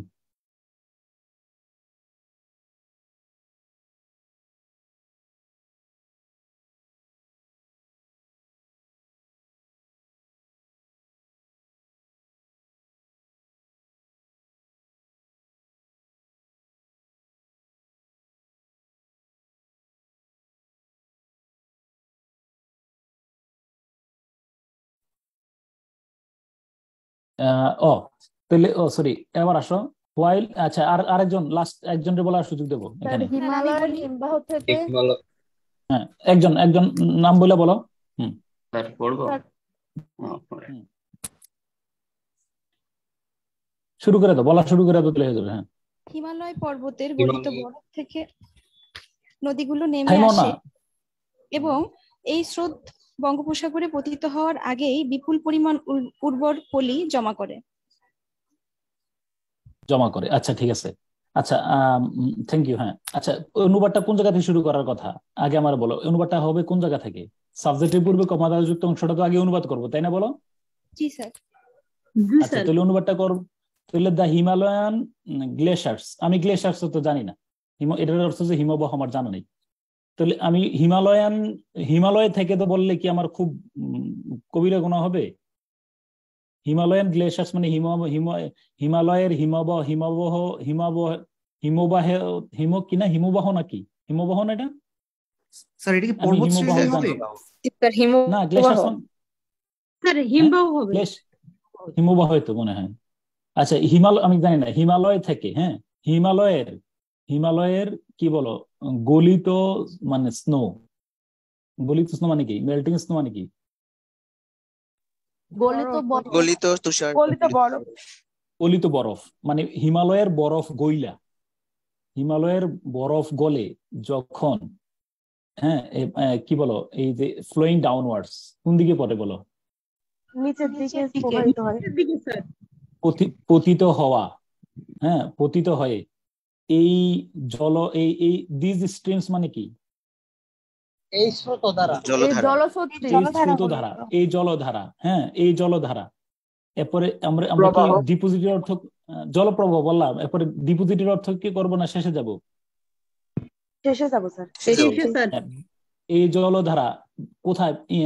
বিফোর স্পিলিং ইনটু দ্য বে অফ বেঙ্গল। বে অফ বেঙ্গলে পতিত হয় না, হওয়ার পূর্বে, হওয়ার আগেই আর কি, হওয়ার আগে। এরপরে এনার্মাস ভলিউমস অফ ফার্টিলাইজিং সিল্ট, বিশাল পরিমাণে, বিপুল পরিমাণে উর্বর পলি ডিপোজিট করে। ডিপোজিট করে কি বলবা? সঞ্চয় করে অথবা জমা করে, সংগ্রহ করে, ধারণ করে, জমা করে, যেমনি তুমি করো আমি জানি না। আচ্ছা, দেখো আরেকবার প্লিজ, খুব ভালো করে দেখো। অনেকে মিউট মিউট মিউট, আমি বলার পরে আমি আরেকবার বললো তোমরা। এই দেখো, হিমালয়, আমি খুব ভালো করে শুনো। তুমি বলবা যে আপনি তো শব্দ জানেন দেখে বলতেছেন, আমি জানি না, সরি। আমি এই গ্লেশিয়ার্স শব্দের অর্থ আমার জানা নেই। আমি ধরে নিছি হিমালয়ের পর্বত গলে নিচে, হ্যাঁ, নিচে প্রবাহিত হয়, বুঝছো কিনা? নিচে প্রবাহিত হয়ে এই জলধারা বে অফ বেঙ্গলে পতিত হওয়ার পূর্বে, স্পিলিং অর্থ জানি না, তাহলে বিফোর স্পিলিং ইনটু দ্য বে অফ বেঙ্গল। স্পেলিং অর্থ যদি কেউ না জানো, আমি আবার বললাম, বাক্য স্পেলিং অর্থ যদি তুমি আমার ইনস্ট্যান্টলি জিজ্ঞাসা করতা, আমি সরি বলতে পারবো না। বাক্য দিয়েছে এই জন্য আমি অনুমান করে বলে ফেলছি। এবং আমি তোমার এটা পড়ানোর আগে কিন্তু আমি একটু হেল্প নেই এই জন্য, যে কারণ আমি চিন্তা করছি যে আমার নিজের মধ্যে থেকে অনুবাদটা করার চেষ্টা করি বা ওদেরকে করাই দিই, তাহলে ওরও প্রভাব ফেলবে। তুমি আমার হঠাৎ করে স্পেলিং অর্থ বলবা, সরি আমি পারবো না। কিন্তু এই বাক্যের অনুমান দেখে বলতেছি যে হয়তো এখানে স্পেলিং অর্থ কি, এই স্পেলিং অর্থ কি অ্যাকচুয়ালি বলো? ছড়িয়ে পড়া, ছিটকে পড়া। আমি জানি না, আমি এইখানে পতিত হয় আমি অনুবাদ করব। মানে আমি অর্থ দেখতে গেলে আরো একটা বিবরণ দিতে পারবো। বিফোর স্পিলিং ইনটু দ্য বে অফ বেঙ্গল। বে অফ বেঙ্গলে কি? পতিত হওয়া ছাড়া আর কি হইতে পারে বলো অর্থটা? আর কিছু হইতে পারে? না তাই না? না স্যার। মানে আমি আর জানি না প্রবাহিত হবে, আমি তো যেহেতু এটা আমার তো কমন সেন্সে কাজ করতেছে, এইখান থেকে বইলে এটা আমি বাংলা এমনি জানি অটোমেটিক্যালি। এটার তেলে প্রবাহিত হওয়ার পূর্বে তেল বিশাল পরিমাণে কি বলো উর্বর জমা করে বা সংগ্রহ করে ধারণ করে। একজন বলো কি লিখছো, তোমাদেরটা একটু বলো। স্যার, হিমবাহের ফলে উৎপন্ন এই স্রোতধারা বঙ্গোপসাগরে পতিত হওয়ার পূর্বে বিপুল পরিমাণ পলিমাটি জমা করে। হিমালয় থেকে উৎপন্ন, হ্যাঁ বলছো তুমি, মেল্টিং স্নোটা বলে দিলে আরো সুন্দর হইতো। হিমালয়ের বরফ গলে পতিত হওয়া, বুঝছো না? হিমালয়ের হিমবাহ থেকে বরফ গলিত হয়ে বরফ গলে পতিত হওয়া এই স্রোতধারা, তাই না? বঙ্গোপসাগরে পতিত হওয়ার পূর্বে। আচ্ছা বলো নিয়ম কাজ করতেছে কিনা আমার একটু হ্যাঁ বা না বইলা দাও প্লিজ। বলো এই যে সাবজেক্টের পূর্বে এটা ধরে আমি অনুবাদ করছি, শেষ থেকে শুরুর দিকে আসছি, অনুবাদ মিলছে কিনা বলো। জি স্যার। ওকে জি স্যার, মিলেছে। আমি একবার বললাম বাংলা সেকেন্ড পেপারে যে তুমি আমার কত ভাবে স্মরণ করবা, একদম কাটায় কাটায় দেখবা যে 5-7 মিনিটে শেষ করে ফেলছো ইনশাল্লাহ। আমি আরো প্র্যাকটিস করাবো শেষের দিকেও। এইগুলো আমি সবগুলা ক্লাস শেষ করার পরে তোমরা যাইও না, থাইকো, না থাকতে পারলে রেকর্ডিং গুলা শুনো, যেগুলো আমি শুধু এরকম প্র্যাকটিস করাবো। মনে রাখবা তুমি একলা করা আর আমার সাথে করলে একটা আধ্যাত্মিক সম্পর্ক তৈরি হয়, এটা বিশ্বাস হয় তোমার? তুমি একলা একলা করলে যেরকম লাগে আমার সাথে শুনলে আরেক রকম লাগে না? জি স্যার, আপনার কথাগুলো কানে বাজে। এটা আধ্যাত্মিকতা, মনে রাখবে। এটার একটা এই জন্য এটা কিন্তু তুমি যার কারোর কাছে এটাই কিন্তু মানে শিক্ষার আধ্যাত্মিকতা। তুমি দেখবে যে আমার কাছে শুনে তোমার কাছে একটা আস্থা তৈরি হচ্ছে, বা তুমি ভুল করছো, তোমার কাছে মনে হচ্ছে যে আর আমি এটা এইভাবে করতে পারতাম। ওকে আচ্ছা, এবার আসো। এটা কি যখন তখন দিয়ে করা যাবে? হ্যাঁ হ্যাঁ বলো যখন। আমি আচ্ছা যখন তখন দিয়ে করবো না, কারণ এই জন্য হ্যাঁ করতে পারো। আচ্ছা তুমি তোমারটা কি শুনি, কি লিখছো যখন তখন দিয়ে? যখন হিমালয়ের বরফ গলে নিচের দিকে প্রবাহিত হয় তখন এই জলধারাগুলো বিপুল উর্বর পলিমাটি জমা করে বঙ্গোপসাগরে পতিত হওয়ার পূর্বে। হ্যাঁ শিওর হয়ে গেছে, থ্যাংক ইউ। হ্যাঁ না হোয়াইল শব্দ না, হোয়াইল থাকলেই যে যখন তখন আমরা বলবো। হোয়াইল দিজ স্ট্রিমস ফ্লো মানে ধরো হোয়াইল থাকলে যখন তখন বলো না, এটা সিম্পল সেন্টেন্স। যদি কমপ্লেক্স হইতো তাহলে আমরা কি করতাম বলো? কমপ্লেক্স হলে বলো হোয়াইল থাকলে কি বাক্য কমপ্লেক্স না, এটা সিম্পল সেন্টেন্স। হোয়াইলের পরে যদি জেরান্ড থাকে তাহলে এটা সিম্পল সেন্টেন্স। আর হোয়াইলের পরে যদি কি থাকে বলো, একটা বাক্য সাবজেক্ট থাকে। আমার দিকে দেখাও। While walking to school I was bitten by a dog. বলো while walking to school I was bitten by a dog. এটা সিম্পল না কমপ্লেক্স বলো? Simple. While walking to school. আর যদি বলি while I was walking to school a dog bit me, এটা কি হবে বলো? কমপ্লেক্স। কমপ্লেক্স হওয়ার জন্য দুইটা সাবজেক্ট দুইটা ফাইনাইট ভার্ব থাকতেই হবে। কিন্তু সিম্পলে there is only one subject and one finite verb. সিম্পলে মাত্র একটা সাবজেক্ট এবং একটা ফাইনাইট ভার্ব থাকবে। তোমরা কি আমার কথা বুঝছো? তাহলে বাক্যটা সিম্পল সেন্টেন্স। এই যে হোয়াইল আছে, হোয়াইল ফ্লোয়িং, ফ্লোয়িং শব্দটা এখানে জেরান্ড। তাহলে আমরা এখান থেকে বের পেলাম হিমালয়ের হিমবাহ থেকে বরফ গলে প্রবাহিত হওয়া, নিচের দিকে প্রবাহিত হওয়া, নিম্নমুখী নিচে প্রবাহিত হওয়া এই জলধারা, এই স্রোতধারা বে অফ বেঙ্গলে বঙ্গোপসাগরে পতিত হওয়ার পূর্বে বিশাল পরিমাণে বিপুল পরিমাণে উর্বর কিনা পলিমাটি জমা করে, ঠিক আছে কিনা, ধারণ করে। ওকে, the rich alluvium of the rivers. দাঁড়া, আমি alluvium অর্থ জানি না, alluvium অর্থ জানা নেই, থামো। The rich alluvium of the rivers enriches the land. তুমি আগে নদীর এই সমৃদ্ধ alluvium এই মাটিকে কি করে বলো? উর্বর করে, বা মাটিকে কি বলে? সমৃদ্ধ করে। তাহলে মাটিকে উর্বর করে। আচ্ছা বলো, তোমার খালি ঘর দিলাম বাংলায়। নদীর দ্য রিভার্স এই সমৃদ্ধ নদীর এই সমৃদ্ধ এলোভিয়াম, সমৃদ্ধ ড্যাশ এই মাটিকে উর্বর করে। নদীর কি বলতো মাটিকে উর্বর করতে পারে? পলিমাটি। এলোভিয়ামের অর্থ যে আমার ডিকশনারি দেখা মানে গবেষণা করতে হবে, এই চিন্তাটা বাদ দিয়ে রাখো। তুমি আগে বলো, বাক্যটা বলো, এই সরি নদীগুলোর সমৃদ্ধ অ্যালুভিয়াম, ঠিক আছে, মাটিকে উর্বর করে। এনরিচেস মানে আমি আবার সমৃদ্ধ বলতে চাই না, উর্বর করে, এবং সাস্টেন্স এ টিমিং পপুলেশন, এবং সাস্টেন্স এ টিমিং পপুলেশন। টিমিং অর্থ জানি না, ধরো টিমিং অর্থ নাই আমার জানা নেই। তো সাস্টেন্স এবং একটি জনগোষ্ঠীকে কি করে বলো, মানে জনগোষ্ঠীকে টিকিয়ে রাখে। সহায়তা করে বা সুরক্ষা দেয় বা জনগোষ্ঠী গড়ে টিকিয়ে তোলে। রাখে। স্যার একটা বিশাল মানে বিশাল জনসংখ্যার বিশাল জনসংখ্যা স্যার বিশাল জনসংখ্যার বাসস্থানের ব্যবস্থা করে, বাসস্থানের ব্যবস্থা করে বা টিকিয়ে রাখে। সাস্টেন্স মানে টিকিয়ে রাখা, টেকসই করে টিকিয়ে রাখা, সাস্টেনেবল। বিশাল জনসংখ্যার চাহিদা মেটাতে সাহায্য করে দেওয়া যাবে। অবশ্যই, শিওর। সাস্টেন মানে টিকিয়ে রাখে, যেমনি বলো টিকিয়ে রাখে, সাস্টেন করে, ধারণ করে রাখে, বাঁচিয়ে রাখে। বুঝছো না বিষয়টা? সাস্টেনেবল আমরা বলি না, টেকসই মানে টিকিয়ে রাখে। তাহলে প্লিজ খেয়াল করে দেখো, এই সংঘবদ্ধ জনগোষ্ঠী দেওয়া যায় স্যার, সংঘবদ্ধ জনগোষ্ঠীর। আমি জনগোষ্ঠী, আবার যেই জনগোষ্ঠী বিশাল জনগোষ্ঠী মানে টিমিং পপুলেশন, মানে পপুলেশনের পূর্বে একটা টিমিং আছে, মানে হলো যে একটা এডজেক্টিভ আছে। তো বিশাল জনগোষ্ঠী বা একটা আর কি হইতে পারে? বিশাল টিমিং অর্থ আসলে কি বলো তোমরা? দলবদ্ধ,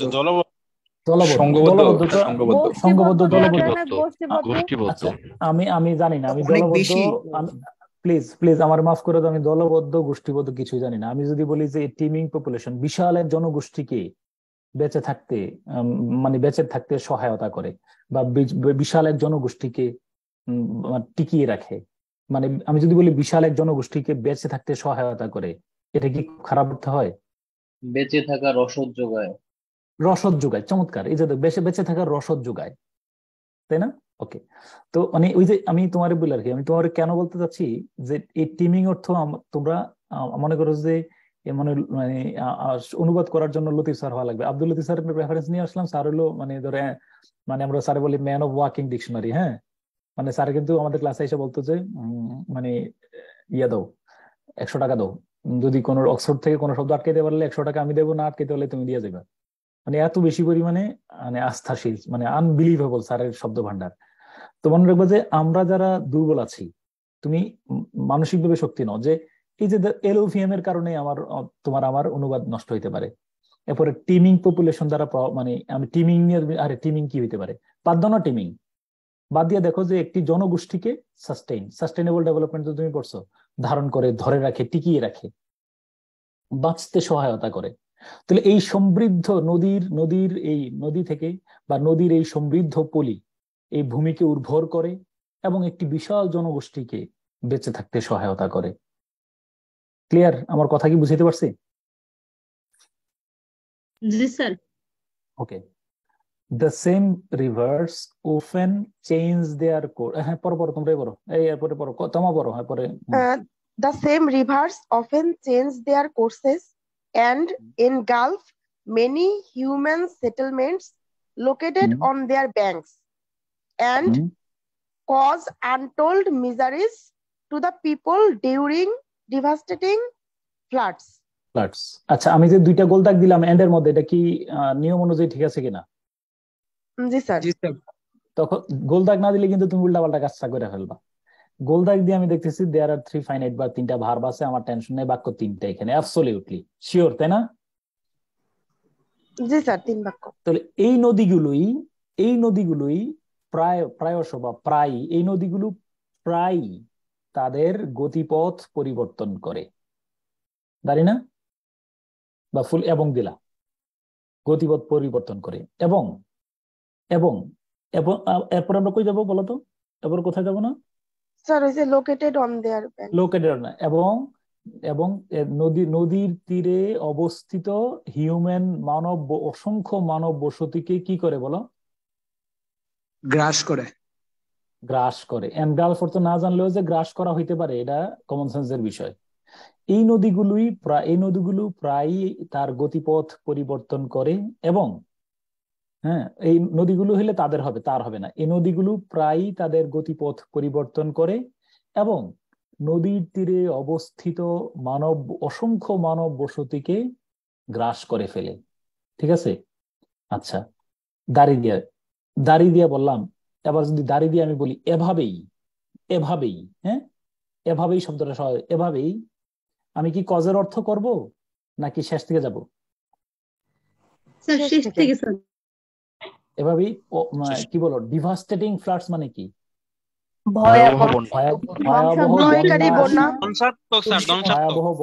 ধ্বংসাত্মক বন্যার সময়, তারপরে জনগণের জন্য মানুষকে কি বলো অবর্ণনীয় দুর্ভোগের কারণ হয়ে দাঁড়ায়। এভাবেই তারা কি বলো ভয়াবহ বন্যার সময় মানুষের অবর্ণনীয় দুর্দশার কারণ হয়ে দাঁড়ায়। ওকে, এবার বলো তোমরা কি লিখছো, তোমাদেরটা শুনি। স্যার একই নদীগুলো মাঝে মাঝে দিক পরিবর্তন করে নদী তীরবর্তী বিভিন্ন স্থাপনা নদীগর্ভে বিলীন করে।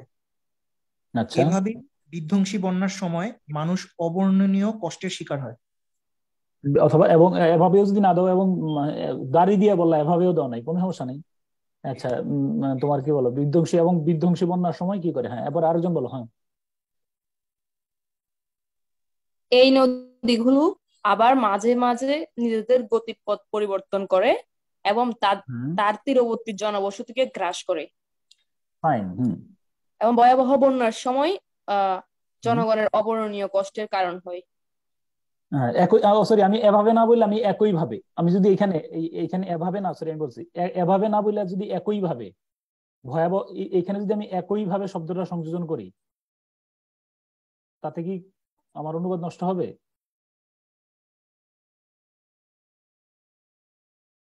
ওকে, হ্যাঁ, আচ্ছা, দ্য রিভার্স লাস্ট বলো। The rivers are therefore the sources of both joy and sufferings to the people of Bangladesh. আচ্ছা, না আগে বলো, এই বাক্যের প্রথম অনুবাদ কোনটা করবো আমরা? এই নদীগুলো। The rivers. therefore no, therefore কেন ভুলে গেছো এই কথা? therefore আগে বলো, therefore এর অনুবাদ আগে হবে, এই কথা বলা আছে কিনা নোটে, সেটা কেউ বলতে পারবে কিনা? এই দেখো তোমাদের দেখাইতেছি কি বলা আছে। স্যার as far as এটা যে কোনো জায়গায় থাকতে পারে। দেখো তুমি as far as এই শব্দটা, এই দেখো তুমি নিজে দেখো as far as ওই যে কোন জায়গায়, একটু 30 সেকেন্ড, এই তুমি দেখো খুব ভালো করে খেয়াল করো।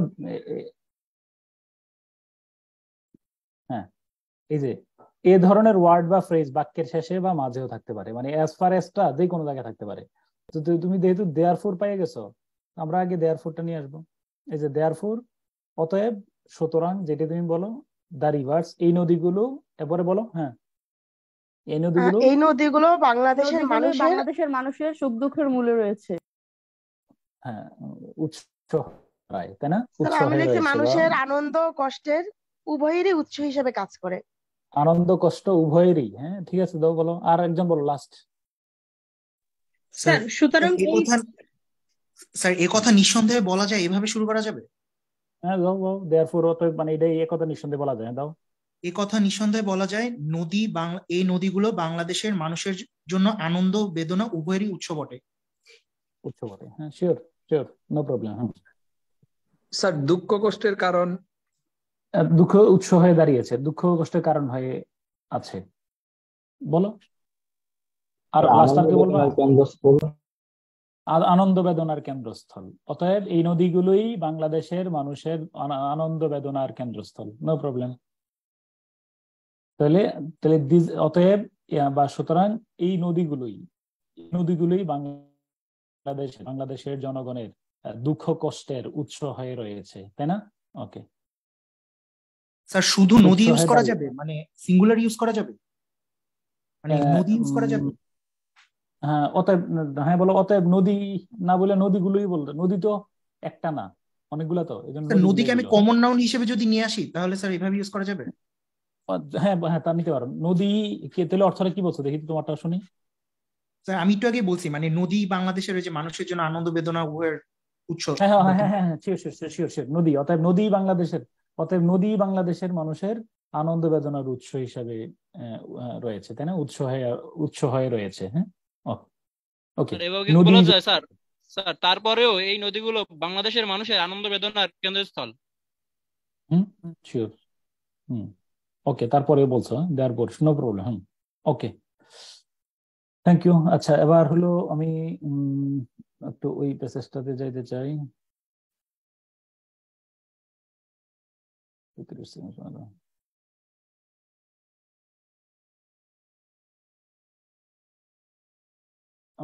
এই অনুবাদে কি স্যাটিসফ্যাকশন কিছুটা তৈরি হচ্ছে কিনা? আমি জানি যে পুরোপুরি হওয়ার কোনো সুযোগ নেই, কিন্তু মোটামুটি তুমি একটা লাইন পাচ্ছ কিনা মানে রিট্রান্সলেশনে? স্যার পাচ্ছি, কিন্তু স্যার 44-এর এই অনুবাদটা প্রথম কয়েকটা লাইন এত হার্ড ছিল, দেখে তো একদম ভয় ঢুকে গেছিল, পরের দিকে অনেক ইজি লাগছে। আমি তোমার আমি বললাম এই যে এর মতো কারবারটা দেখো, হয়তো তুমি দেখো যে অনুবাদে একটা দুইটা লাইন তুমি ওইটা বাদ দিয়ে অনুবাদ করে দেখো যে শেষেরটা তুমি দ্রুত করে ফেলছো, শুধু প্রথম বাক্যটারে চিন্তা ভাবনা করে দুইটা বাক্যে বানাইলে হবে, দুইটা বা তিনটা বাক্যে। আমার কথা বুঝছো কিনা? 44-এটা, হ্যাঁ, তাই না? ওকে।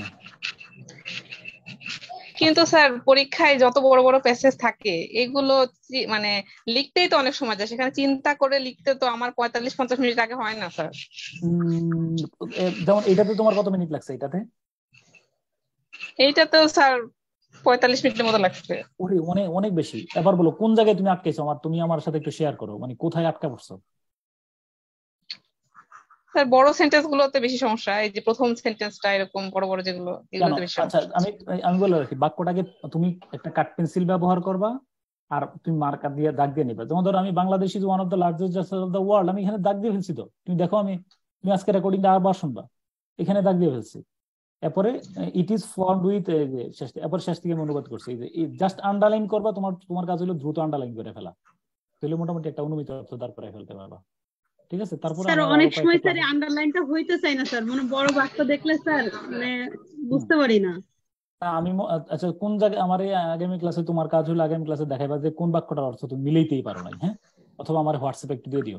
যদি আমি অনেকে হোয়াটসঅ্যাপে কথা বলছি যে আমার পাঠাইতে, কিন্তু আমি টাইমটা অ্যাডজাস্ট করতে পারি না, আমি আজকে কালকের মধ্যে যারা আমার মেসেজ করছে তারা থেকে রিপ্লাই করে ফেলবো। হ্যাঁ, এই যে এই নাম্বারটাতে হোয়াটসঅ্যাপ করে তারা আমি বলে রাখতেছি, +1 তারপরে 716-279 মিউট করে ফেলো এই নাম্বারটাতে। হ্যাঁ, এই বুঝছো বিষয়টা? 716-279-7507। কয়েকজনের সাথে আমার মিসকমিউনিকেশন রয়ে গেছে। আমি ইনশাল্লাহ কালকে একটু ফ্রি আছি, কালকে অফিসে ক্লাসও নাই, আমি ইয়ে করবো। হ্যাঁ, ওকে, ঠিক আছে, কালকের মধ্যে আমি ইয়ে করছি। আচ্ছা, এবার হলো এবার আসো, আমরা যাবো কোথায়? Stop share.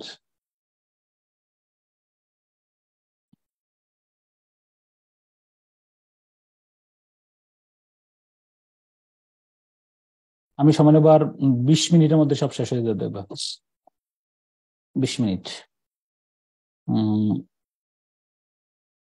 তোমরা অনুবাদ যারা করছো, congratulation, thank you so much. এখন আমার কথা শুধু শোনো।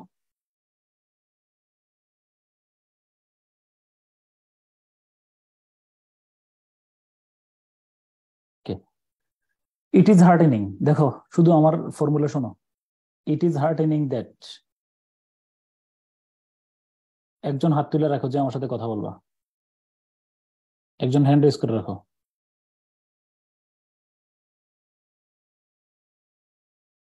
একজন হ্যান্ড রেজ করো যে আমার সাথে কথা বলবা। হ্যাঁ, জাবেদ, থ্যাংক ইউ।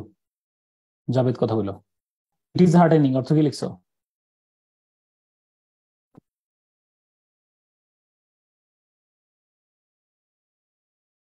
আরেকজন হাত তুলে রাখো।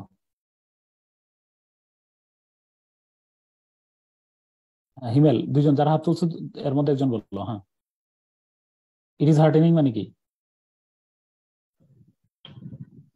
স্যার এটা স্বস্তিদায়ক যে, সুখবর হলো এই যে, এটি স্বস্তিদায়ক যে, সুখবর হলো এই যে। উইমেন, খুব গভীর মনোযোগ, একজনও ক্লাস থেকে যায় না। আরেকবার আমার এটা অনুবাদটা ওর খাতায় দেয়া আছে, আমি সরাসরি এখন তোমরা আমার পদ্ধতি শোনো।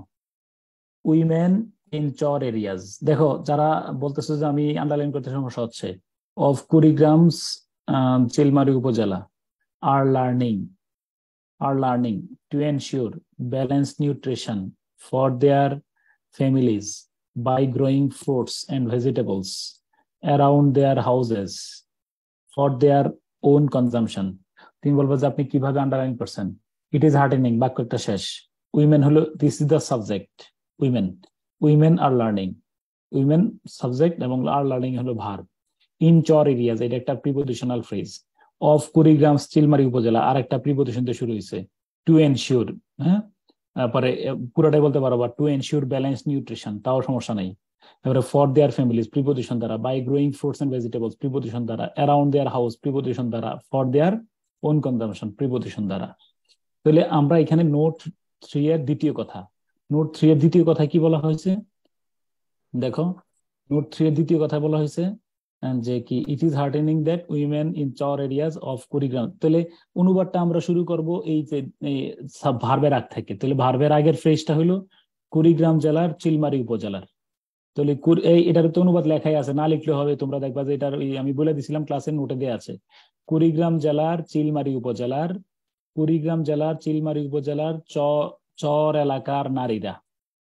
কুড়িগ্রাম জেলার 1 নম্বর, কুড়িগ্রাম জেলার চিলমারি উপজেলার, কুড়িগ্রাম জেলার চিলমারি উপজেলার, এরপরে চর এলাকার নারীরা 3।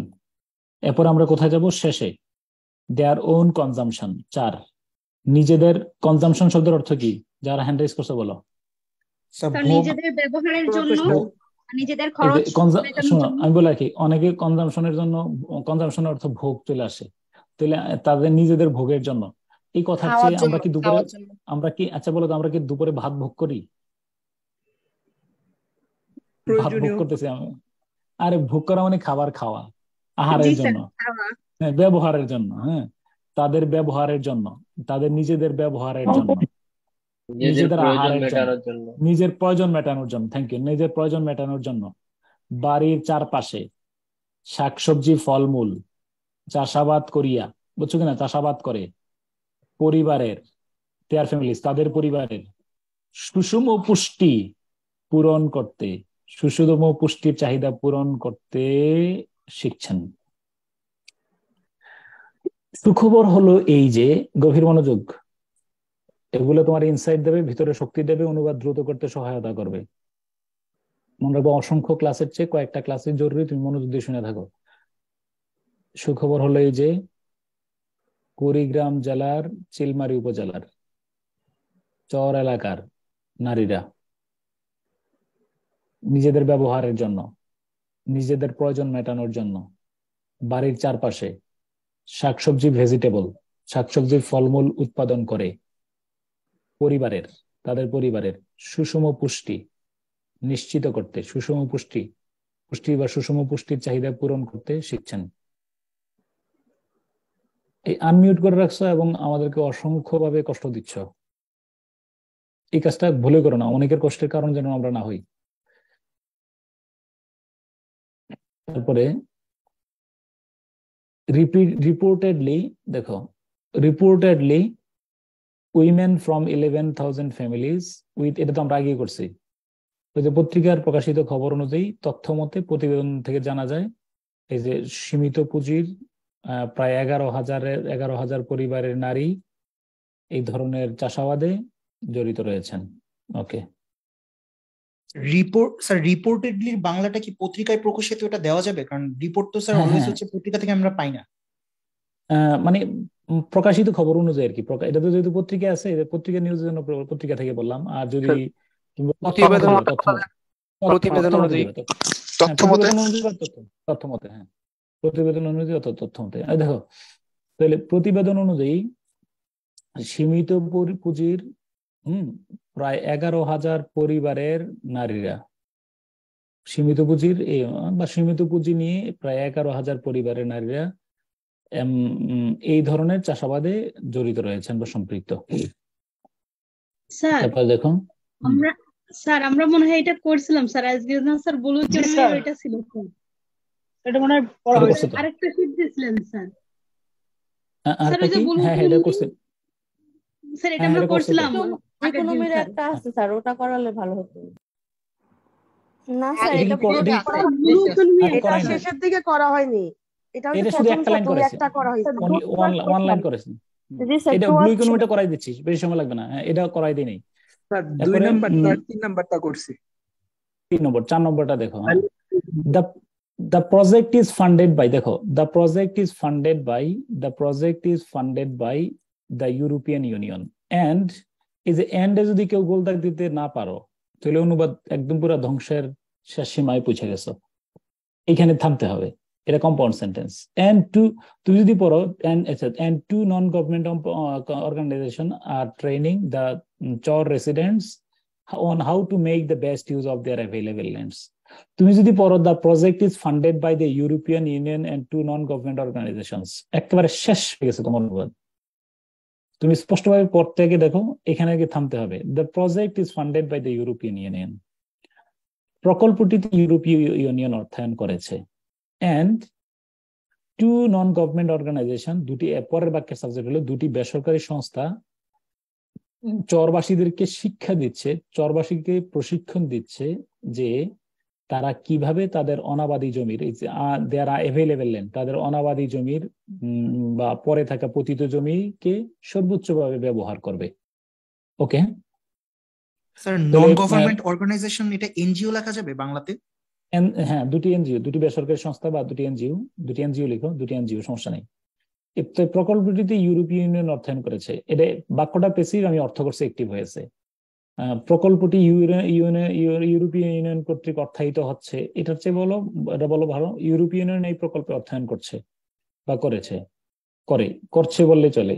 এন্ড দুটি বেসরকারি সংস্থা চরবাসীদেরকে শিক্ষা দিচ্ছে, দুটি বেসরকারি, তুমি যদি বলে শেষ থেকে অনুবাদ করবা, দুটি বেসরকারি সংস্থা কিভাবে অনাবাদি জমিকে ভালোভাবে ব্যবহার করতে হয়, উত্তমভাবে ব্যবহার করতে হয়, সে ব্যাপারে চরবাসীদেরকে প্রশিক্ষণ দিচ্ছে। নো প্রবলেম, শেষ থেকে আসলে অনুবাদ হচ্ছে। Residents of Chor areas generally live in extreme poverty because of adverse environmental conditions and lack of opportunities. Generally, অনুবাদ এখান থেকে করলাম, সাধারণত চর এলাকার অধিবাসীগণ, অভিবাসীগণ বা অধিবাসীগণ, মিউট করো, কে যে আনমিউট। সাধারণত চর এলাকার অধিবাসীগণ, কেন আনমিউট হয় আমি তা তো বুঝি না। এটা কিন্তু মনে রাখবা, এটা আমার একটা বিশেষ মানে যোগ্যতা যে আমি ক্লাস করার সময় আমার আনমিউট হয় না। কেন হবে, ওয়াই? এটা তো তুমি টাচ করার দরকার নাই ওই ফাংশনটাতে। Residents of char areas generally live, তাহলে সাধারণত চর এলাকার লোকজন, অধিবাসীরা, আমি লিভের অর্থ করলাম না, শেষে চলে গেলাম, কাজের সুযোগের অভাবে এবং প্রতিকূল পরিবেশগত পরিস্থিতির কারণে চরম দারিদ্র্যে বসবাস করেন। চমৎকার, Karim goes to school every morning by রিক্সার মতো। সাধারণত বা চর এলাকার অধিবাসীরা সাধারণত কাজের সুযোগের অভাবে এবং প্রতিকূল পরিবেশগত পরিস্থিতির কারণে চরম দারিদ্র্যে বসবাস করেন। ওকে, হ্যাঁ। তারপরে কোথায়? flood and river erosion often wash away their houses and belongings. তাহলে অর্থ একেবারে সহজ অর্থ, বন্যা এবং নদী ভাঙ্গন প্রায় তাদের বাড়িঘর এবং মালামাল ওয়াশে ধুয়ে মুছে পরিষ্কার করে দিয়ে যায়, তাই না? না স্যার, ভাসিয়ে নিয়ে যায়। ঠিক আছে, ভাসিয়ে নিয়ে যায়, প্লাবিত করে বা ভাসিয়ে নিয়ে যায়। হ্যাঁ, ঠিক আছে, প্লাবিত করে। তারপরে the poverty stricken people need special assistance from the government and non-government organizations to be able to live with some form of dignity. এই সমস্ত দরিদ্র পীড়িত লোকজন দেখো সহায়ক শব্দ কিভাবে ব্যবহার করতেছি, এই সমস্ত দরিদ্র পীড়িত লোকজন, বুঝছো কিনা, যাতে কিছুটা উইথ সাম ডিগনিটি, কিছুটা মর্যাদার সাথে বসবাস করতে পারে, বসবাস করতে সক্ষম হয়, সে ব্যাপারে সেজন্য এই যে সরকার এবং বেসরকারি সংস্থাগুলো থেকে বিশেষ সহযোগিতা প্রয়োজন। তাহলে এই দারিদ্র পীড়িত লোকজন কি বলো, যাতে কিছুটা মর্যাদা নিয়ে বেঁচে থাকতে পারে, সেজন্য সেজন্য সহায়ক শব্দ ব্যবহার করছে, সেজন্য সরকার এবং বেসরকারি সংস্থাগুলো থেকে বিশেষ সহায়তা প্রয়োজন। They need to be trained with some basic life skills. তাদেরকে কিছু মৌলিক জীবন দক্ষতা সম্পর্কে প্রশিক্ষণ দেওয়া প্রয়োজন। তাদেরকে কিছু মৌলিক জীবন দক্ষতা সম্পর্কে প্রশিক্ষণ দেওয়া প্রয়োজন, যাতে তারা they can earn a living, তারা জীবিকা অর্জন করতে পারে, 3 বেলা খাবার খেতে পারে, 3 মুঠো খাবার খেতে পারে, এন্ড তাদের বাচ্চাদেরকে স্কুলে পাঠাতে পারে।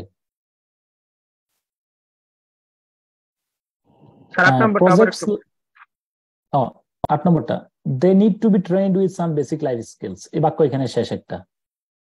তাদেরকে বিশেষ জীবন দক্ষতা সম্পর্কে প্রশিক্ষণ দেওয়া প্রয়োজন। তাদেরকে কিছু মৌলিক জীবন দক্ষতা বিষয়ক প্রশিক্ষণ দেওয়া প্রয়োজন। লাইফ স্কিল কিন্তু 10টা আমি একদিন ক্লাসে লিখে দিয়েছিলাম, এই দেখো ওর খাতাও লেখা আছে। যেন WHO ওয়ার্ল্ড হেলথ অর্গানাইজেশন কর্তৃক 10টা লাইফ স্কিল আছে, পড়ে নিও, খুব গুরুত্বপূর্ণ, যাতে করে তারা জীবিকা অর্জন করতে পারে, 3 বেলা আহারের ব্যবস্থা করতে পারে এবং তাদের বাচ্চাদেরকেও স্কুলে পাঠাতে পারে। ওকে, আরো সুন্দর ফ্রেজ তুমি চাইলে করতে পারো। প্রজেক্টস লাইক পুষ্টিবাড়ির মতো প্রকল্পগুলো, বুঝছো কিনা? এরপরে could be the first step in helping this people move the right direction. এই সমস্ত লোকদেরকে সঠিক পথে পরিচালনা করতে, বুঝছো কিনা, প্রথম পদক্ষেপ হিসেবে গণ্য হবে। পুষ্টিবাড়ির মতো প্রকল্পগুলো কুড বি দ্য, আচ্ছা, ইন হেল্পিং শব্দটা হেল্প, আচ্ছা বলো তো, এখানে আমার একটা প্রশ্ন উত্তর দিলে তুমি বুঝবো যে এখানে হেল্পের অর্থ আমি করি নাই কেন। এখানে হেল্পের অর্থ করার দরকার নাই। বলো এখানে মুভ শব্দটা কোন parts of speech? People move.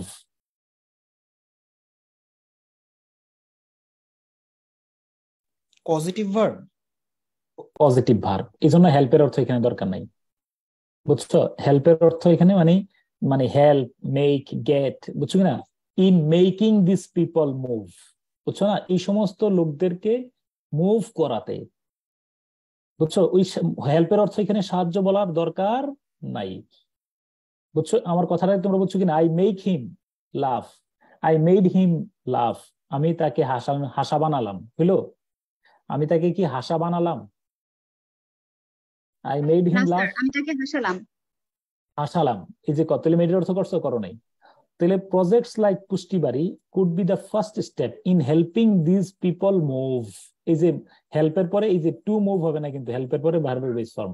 এই সমস্ত লোকদেরকে সঠিক পথে পরিচালনা করতে পুষ্টিবাড়ির মতো প্রকল্পগুলো প্রথম পদক্ষেপ হিসাবে গণ্য হবে। কথা কি ক্লিয়ার?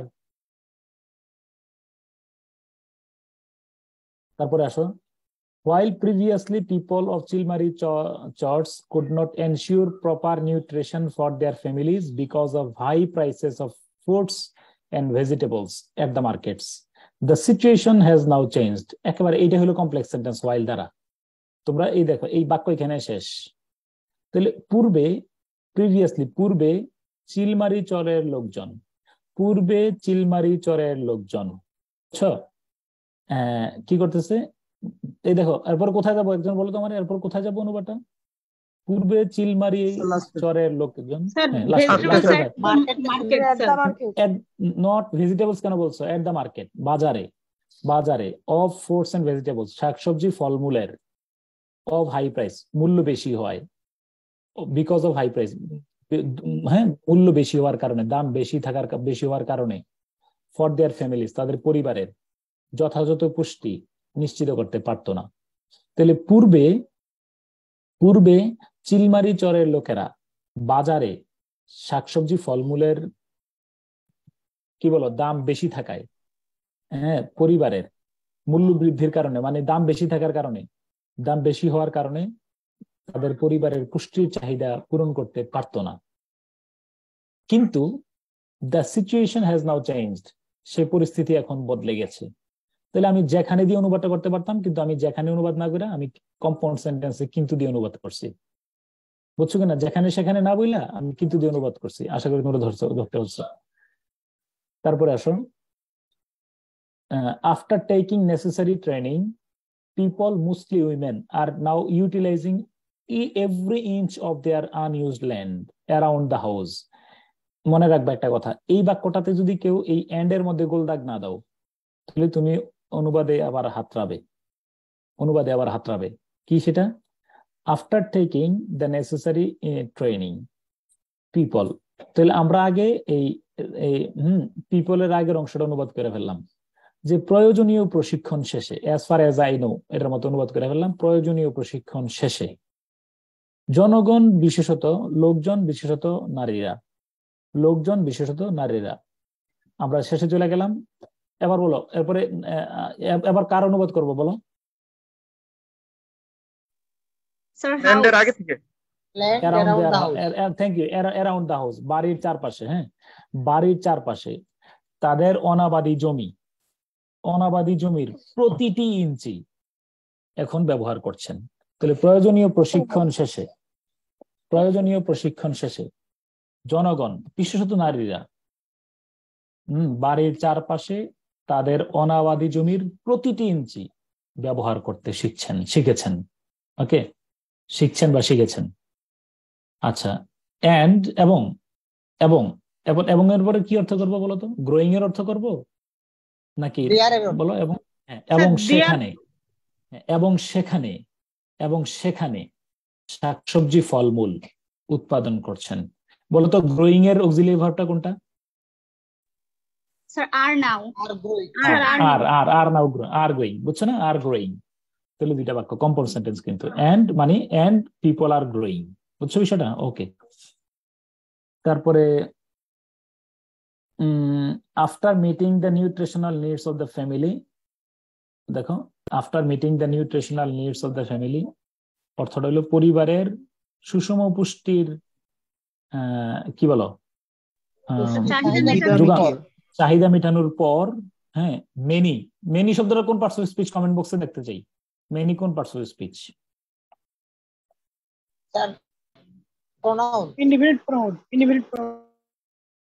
Definite pronoun.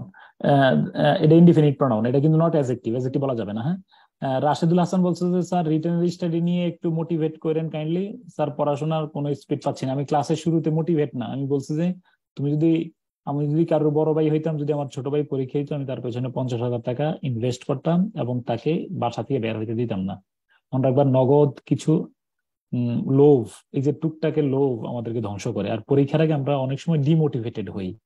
আমরা একবার যে তোমাদের মধ্যে এইখানে, তুমি জানো না, এইখানেই তোমরা যারা শুনতেছো, এর আগের এই তোমার আসো নাকি এখানে? এই যে মাহির আসিফ আমাদের ওই যে একদম ভোরে ছিল। আসিফ কোথায় এখন? মাহির আসিফের রেজাল্ট কি?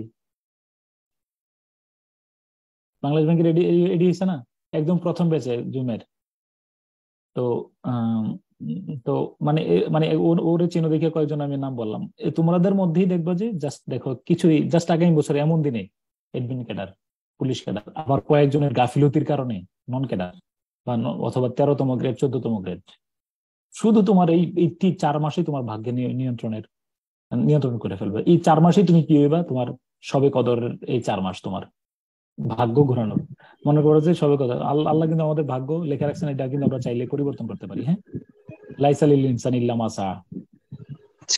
যারা চাকরি করতেছে তাদের জন্য চাকরি কি, যেই চাকরি করো, আমি মনে করি যে তুমি কি চাকরি করতেছো বলো?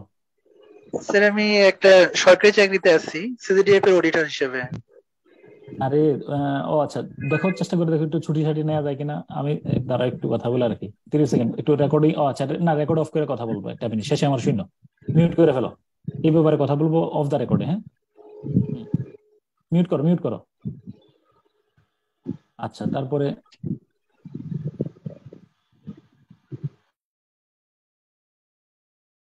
the example set in the remote charts of Kurigram, Stilmari, many are also selling excess produce. That's a produce শব্দটা নাউন, আমি আগে জানতাম না। The excess production এ জানতাম নাউন, কিন্তু produce যে নাউন হয় দেখলাম। তাহলে অতিরিক্ত পণ্য তারা কি করছেন বলো? বাজারে বিক্রিও করছেন, তাই না? The example set in remote Char areas চর্স of Kurigram Chilmari উপজেলা। তাহলে অনুবাদটা কোন জায়গা থেকে শুরু হবে? ইজারাক থেকে। তাহলে এই কুড়িগ্রামের চিলমারি উপজেলার প্রত্যন্ত চর এলাকায় স্থাপিত দৃষ্টান্তটি দেখো। কুড়িগ্রাম জেলার প্রত্যন্ত চিলমারি এলাকায় চিলমারি চরে স্থাপিত এই দৃষ্টান্তটি খুবই উৎসাহব্যঞ্জক এবং এটি মানে it should be the example, এবং এটি শেষে চলে যাও দেশের অন্যান্য দারিদ্র পীড়িত এলাকায় অনুসরণ করা যেতে পারে, করা উচিত, তাই না? করা যেতে পারে না বলে শুরু মানে করা উচিত, অনুসরণ করা উচিত। আশা করি ক্লিয়ার। হ্যাঁ, লাস্ট ওই বাংলাদেশ ব্লু ইকোনমিটা একটু পড়াই দিচ্ছি, আমি 10 মিনিট সময় নেবো। তারপরে তোমাদেরকে ওই যে সরকারি চাকরি যারা করে তারা বলে রাখতেছে। ধরো কই স্যার উডের বাংলা মিনিং কি দেয়? উড মানে পাতো, কোন জায়গায়? না উড মানে উড মানে ডব্লিউ। উডের অর্থ অনেকগুলা। উড অর্থ মনে রাখবা, উড এবং কোড শব্দটা present tense, past tense, future tense তিনটা অর্থই প্রদান করে, বুঝছো কিনা? উডের অর্থ তুমি কারো রিকোয়েস্ট করার সময় বলতে পারো যে would you mind opening the door, বা would you mind please give me a glass of water. এটা কি? তাহলে would you please close the door. তুমি কি উড শব্দটা পাস্ট টেন্সে ব্যবহার করছো, কিন্তু এটা প্রেজেন্টে বুঝাইছো যে একটু করবে কি, বা ফিউচারে বুঝাইছো তুমি একটু করো, অনুরোধ অর্থে। বা থার্ড ওয়ার্ল্ড ওয়ার উড বা কোড অথবা মাইট, হ্যাঁ, হ্যাপেন, যে কোনো সময় থার্ড ওয়ার্ল্ড ওয়ার ঘুরে দিতে পারে। আশঙ্কা ভবিষ্যতেও বোঝায়, বর্তমানেও বোঝায়, ফিউচারেও অতীতেও বোঝায়। হ্যাঁ, মানে বাক্যের চাহিদা অনুযায়ী অর্থ করতে হবে। তবে উইলের পাস্ট ফর্মটা উড হিসাবে গণ্য হয় আর কি অনেক সময়। আচ্ছা, এবার আসো আমরা কোথায় যাবো না, হ্যাঁ এটা। আচ্ছা, তো আচ্ছা, blue economy means extraction of resources of sea for the growth of an economy. আচ্ছা, এবার বলো, আমি বলে যাই, তোমরা তো মিলে নিও। ব্লু ইকোনমি বলতে, দেখো, ব্লু ইকোনমি বলতে অর্থনীতির প্রবৃদ্ধির জন্য সমুদ্রের সম্পদের এক্সট্রাকশন, আহরণকে বোঝায়। তুমি যদি বলো যে এখানে বলতে কোথা থেকে আনছেন, বলতে আমি সহায়ক শব্দ নিয়ে আসছি। আমার অনুবাদটা দেখো, ব্লু ইকোনমি বলতে অর্থনীতির প্রবৃদ্ধির জন্য, আমরা বললাম যে অর্থনৈতিক প্রবৃদ্ধির জন্য সামুদ্রিক সম্পদের, এই সমুদ্রের সম্পদের না বললাম যে সামুদ্রিক সম্পদের, অর্থনৈতিক প্রবৃদ্ধির জন্য সামুদ্রিক সম্পদের আহরণকে বুঝায়। সেকেন্ড, এরপরে বাংলাদেশ হ্যাজ সেটেলড, দেখো বাংলাদেশ, এই হলো subject, has settled maritime boundary disputes over Myanmar in 2012 and with India in 2014 through an arbitral method. ওকে, তাহলে বাংলাদেশ এবার বলো থ্রু অ্যান arbitral মেথড, এটার অর্থ কি? সালিসি পদ্ধতির মাধ্যমে, আইনি প্রক্রিয়ার মাধ্যমে। তোমাদের আমি একটা কথা বলে রাখি, ওই যে অনুবাদ করবা আমাদের ওই related to our topics, blue economy, sustainable development, our liberation war, তারপরে কালচার, যেগুলো আমাদের রিটেন পরীক্ষার জন্য খুব বেশি গুরুত্বপূর্ণ, ওই টপিক গুলোর উপর কেন্দ্র করে।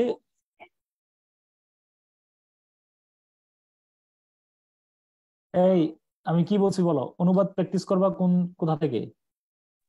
রিলেটেড টপিক স্যার, মানে আমাদের বিসিএস এর সাথে যে টপিক গুলো বেশি যায়, তাই না? বিসিএস এর সাজেশন ভিত্তিক যেগুলো তোমাদেরকে যে টপিক গুলো দিয়েছি গ্রুপে। হ্যাঁ, ওকে, তারপরে বলো।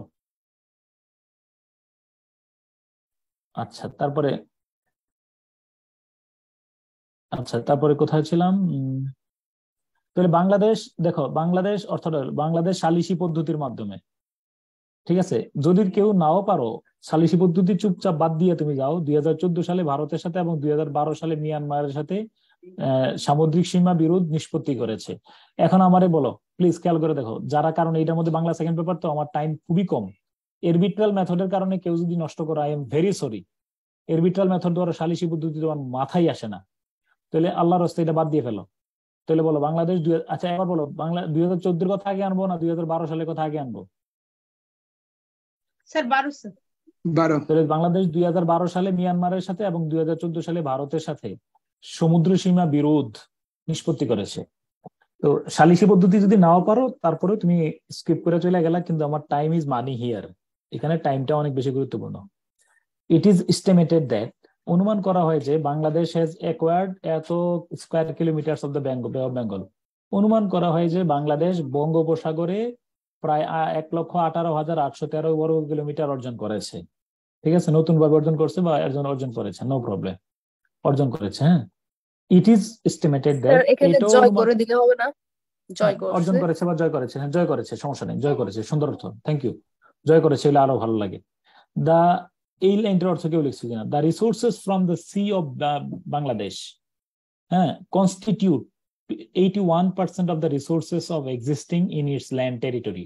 একজন আমারে বলে এর অর্থ কি লিখছো? বাংলাদেশের সামুদ্রিক সম্পদ স্থলভাগের বিদ্যমান সম্পদের শতকরা 81%। Thank you so much, thank you so much, thank you. হ্যাঁ, আরেকজন বলো। এটা অনুমান করা হয় যে বাংলাদেশের সাগরের সম্পদ তার ভূখণ্ডের সম্পদের 81% সমান।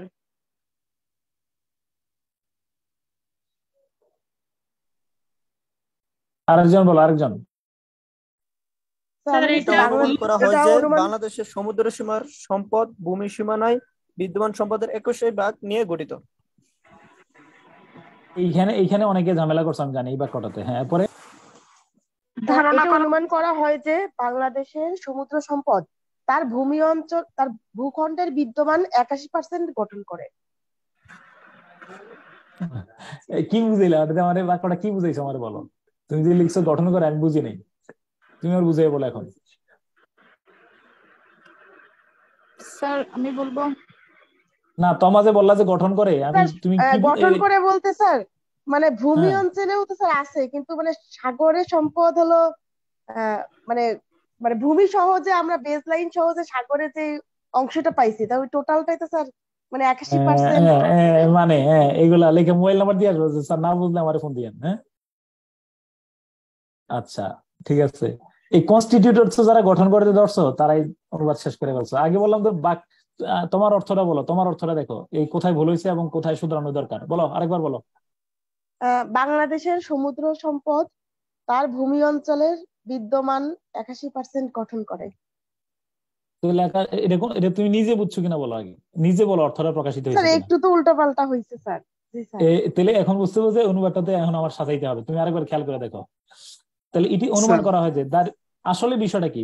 আসলে মূল বিষয়টা হলো বাংলাদেশের স্থলভাগের 81%। দেখো, the resources from the sea of Bangladesh constitute of is, ধরে নাও ইজ অ্যাবাউট মানে প্রায় কিসের সমতুল্য, মানে is like 81% of resources existing in its land territory. আমি আবার বলি তোমারে, তুমি যদি বাংলাদেশের এই দেখো, এটা অনুমান করা হয় যে the resources from the sea of Bangladesh, বাংলাদেশের কি বলো সামুদ্রিক সম্পদ, বাংলাদেশের সামুদ্রিক সম্পদ দেশটির স্থলভাগে বিদ্যমান। দেখো এরপর চলে গেলাম, বাংলাদেশের সামুদ্রিক সম্পদ দেশটির স্থলভাগে বিদ্যমান সম্পদের 81% গঠন করে নাকি 81% সমতুল্য? কোনটা বলো, কোনটা অর্থ যায়? স্যার সমতুল্য যাচ্ছে স্যার, কিন্তু 81%। তুমি যদি কনস্টিটিউট অর্থ নাও করো তাও কিছুটা যায়, কিন্তু যদি গঠন করে তাহলে আর অর্থ গুলাচ্ছে না। স্যার আমি বলবো এক্সামে যদি এমন হয়ে যায় তখন কি স্যার পুরোটাই মানে কেটে দিবে? মানে না, পুরোটা কাটবে না, গঠন করেই চলে আসে বেশিরভাগ। তাই ঠিক, কিন্তু তুমি আবারও রিভাইজ করবা, দেখবা যে 81% গঠন করে বললে তুমি কি মনে করতেছো বাংলাদেশের সামুদ্রিক সম্পদ এটা বাংলাদেশের তুমি আমি বাদ দাও, কনস্টিটিউট অর্থ বাদ দিয়ে পড়ো, আমারে বলো তুমি ফিল ইন দ্য ব্ল্যাঙ্কস, আমি খালি করে রাখবো বাংলায়, বাকি অর্থটা করো, মিউট করো সব।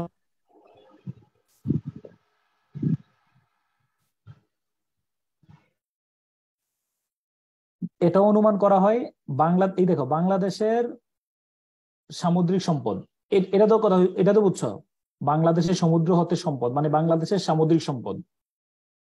এরপরে শেষে চলে গেলাম, দেশটির স্থলভাগে বিদ্যমান, একটু পর্যন্ত ক্লিয়ার কিনা? দেশটির স্থলভাগে বিদ্যমান সম্পদের, এই বাংলাদেশের সামুদ্রিক সম্পদ, দেশটির স্থলভাগে বিদ্যমান সম্পদের 81%। এরপরে কি বলবা? স্যার এরপরে স্যার বলার এখন দরকার তো সমতুল্য বুঝতেছি স্যার, ওই কনস্টিটিউট দেখেই পাজল হয়ে গেছিলাম। মানে এই জন্য এটা আমি কিন্তু তুমি আমি শোনো তোমারটা আমি তুমি যেটা বলো না, আমি নিজেও এটা প্রথম যখন আমি ড্রাফট করছি তখন আমি নিজেও কিন্তু ওই গঠন করে তখনই তো আমার একটা ব্যাখ্যা পাওয়া গেছে, পরে গঠন করে কাইটা বললাম যে দেখলাম যে সমতুল্য ছাড়া এটার অর্থ হয় না সমপরিমাণ, প্রায় 81%। এখানে যদি 81% লিখে রাখি বা 81% সমান লিখি তাও যায় হ্যাঁ 81% সমান, মানে কনস্টিটিউট। এই জন্য আমি বললাম যে কোন শব্দের চাহিদাটা কেমন এটা তোমার বাক্যের অর্থ দেখে বুঝতে হবে।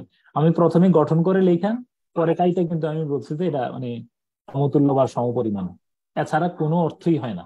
তুমি বলো, আমি বাস্তব ঠিক কথা বলছি। স্যার উৎপন্ন করে লেখা যাবে না, উৎপন্ন করে কেমনে হয় তুমি বলো? এটা কি মানে সমুদ্র সম্পদ বাংলাদেশের সম্পদ? তুমি বুঝো না, বাংলাদেশের সামুদ্রিক সম্পদ দেশটির স্থলভাগে বিদ্যমান, তাহলে তো অবশ্যই তুলনা করতেছে না এখানে। স্থলভাগে বিদ্যমান কি বলো সম্পদের, এরপরে 81% কি হইতে পারে? তাহলে অবশ্যই এটা স্থলভাগের সাথে জলভাগের একটা কি করতেছে বলো এখানে, এই বাক্যে কি করতেছে বলো? এটা গঠন করে বললে তো অর্থই হয় না, তাই কিনা বল? তুলনা হচ্ছে। গঠন স্থলভাগে জলভাগের সম্পদ স্থলভাগে গঠন করবে কেমনে আমারে বলো?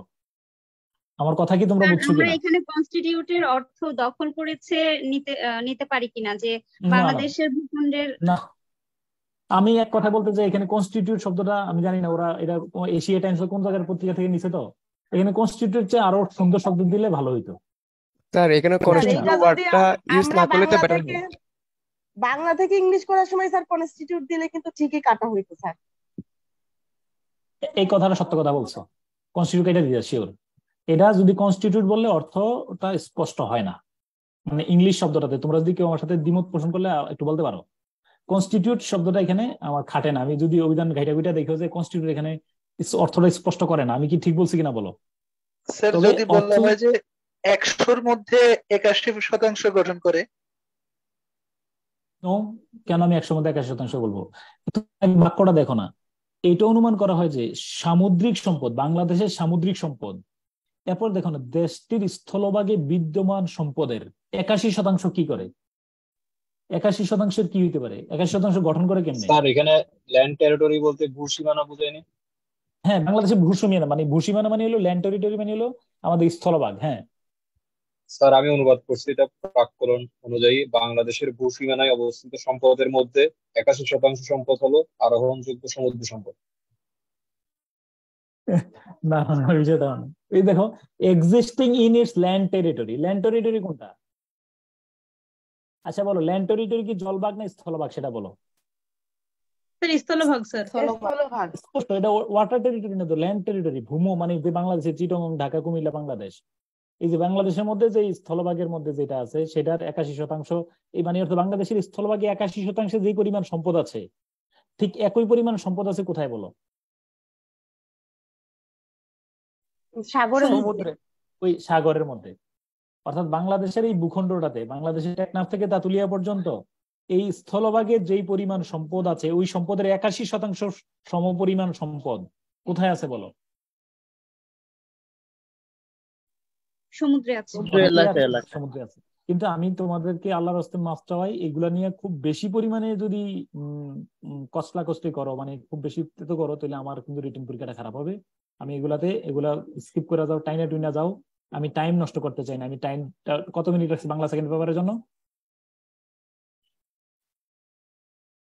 7 থেকে 8 মিনিট সর্বোচ্চ। হ্যাঁ, আমি হাইয়েস্ট 10 মিনিটস, 11 মিনিট আমি রাজি না। তুমি আবার একটু দুর্বল হইলেও সমস্যা নেই, 1 নম্বর 2 নম্বর কম পাইবা please. Within the jurisdiction of Bangladesh, হ্যাঁ, within the jurisdiction of Bangladesh the sea is endowed with, এটা লাইনের অর্থ তোমরা বলো একটু। বাংলাদেশের আইনগত অধিকারের মধ্যে থাকা সমুদ্র সীমা। হ্যাঁ, বলো বলো বলো। পুরাটা বলবো?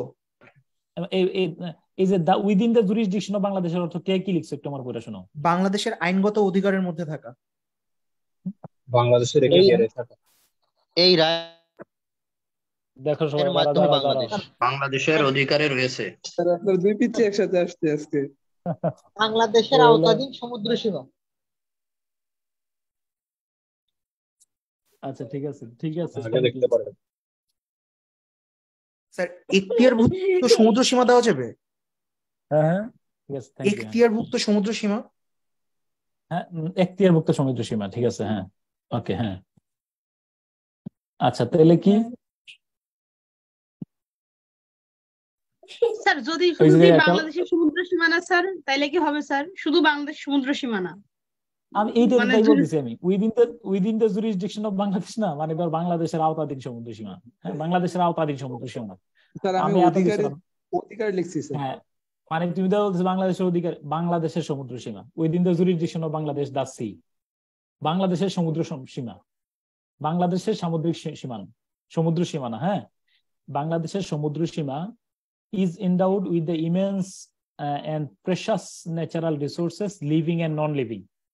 তাহলে অর্থটা কি দাঁড়াচ্ছে? বাংলাদেশের সমুদ্র সীমা, বুঝছো, বাংলাদেশের সমুদ্র সীমানা জীবিত এবং জড়, হ্যাঁ, অফুরন্ত এবং মূল্যবান প্রাকৃতিক সম্পদে ভরপুর। আরেকবার খেয়াল করে দেখো প্লিজ, মনোযোগ দিয়ে দেখো। বাংলাদেশের সামুদ্রিক সম্পদ মানে বাংলাদেশের সামুদ্রিক সীমানা, মানে বাংলাদেশের অধীনে, বাংলাদেশের আওতাধীন যে সমুদ্র সীমাটা আছে, বাংলাদেশের সমুদ্র সীমা, বাংলাদেশের আওতাধীন সমুদ্র সীমা, বাংলাদেশের আইনগত অধিকারের থাকা সমুদ্র সীমানাটা, হ্যাঁ, সাগর, জীবিত এবং জড়।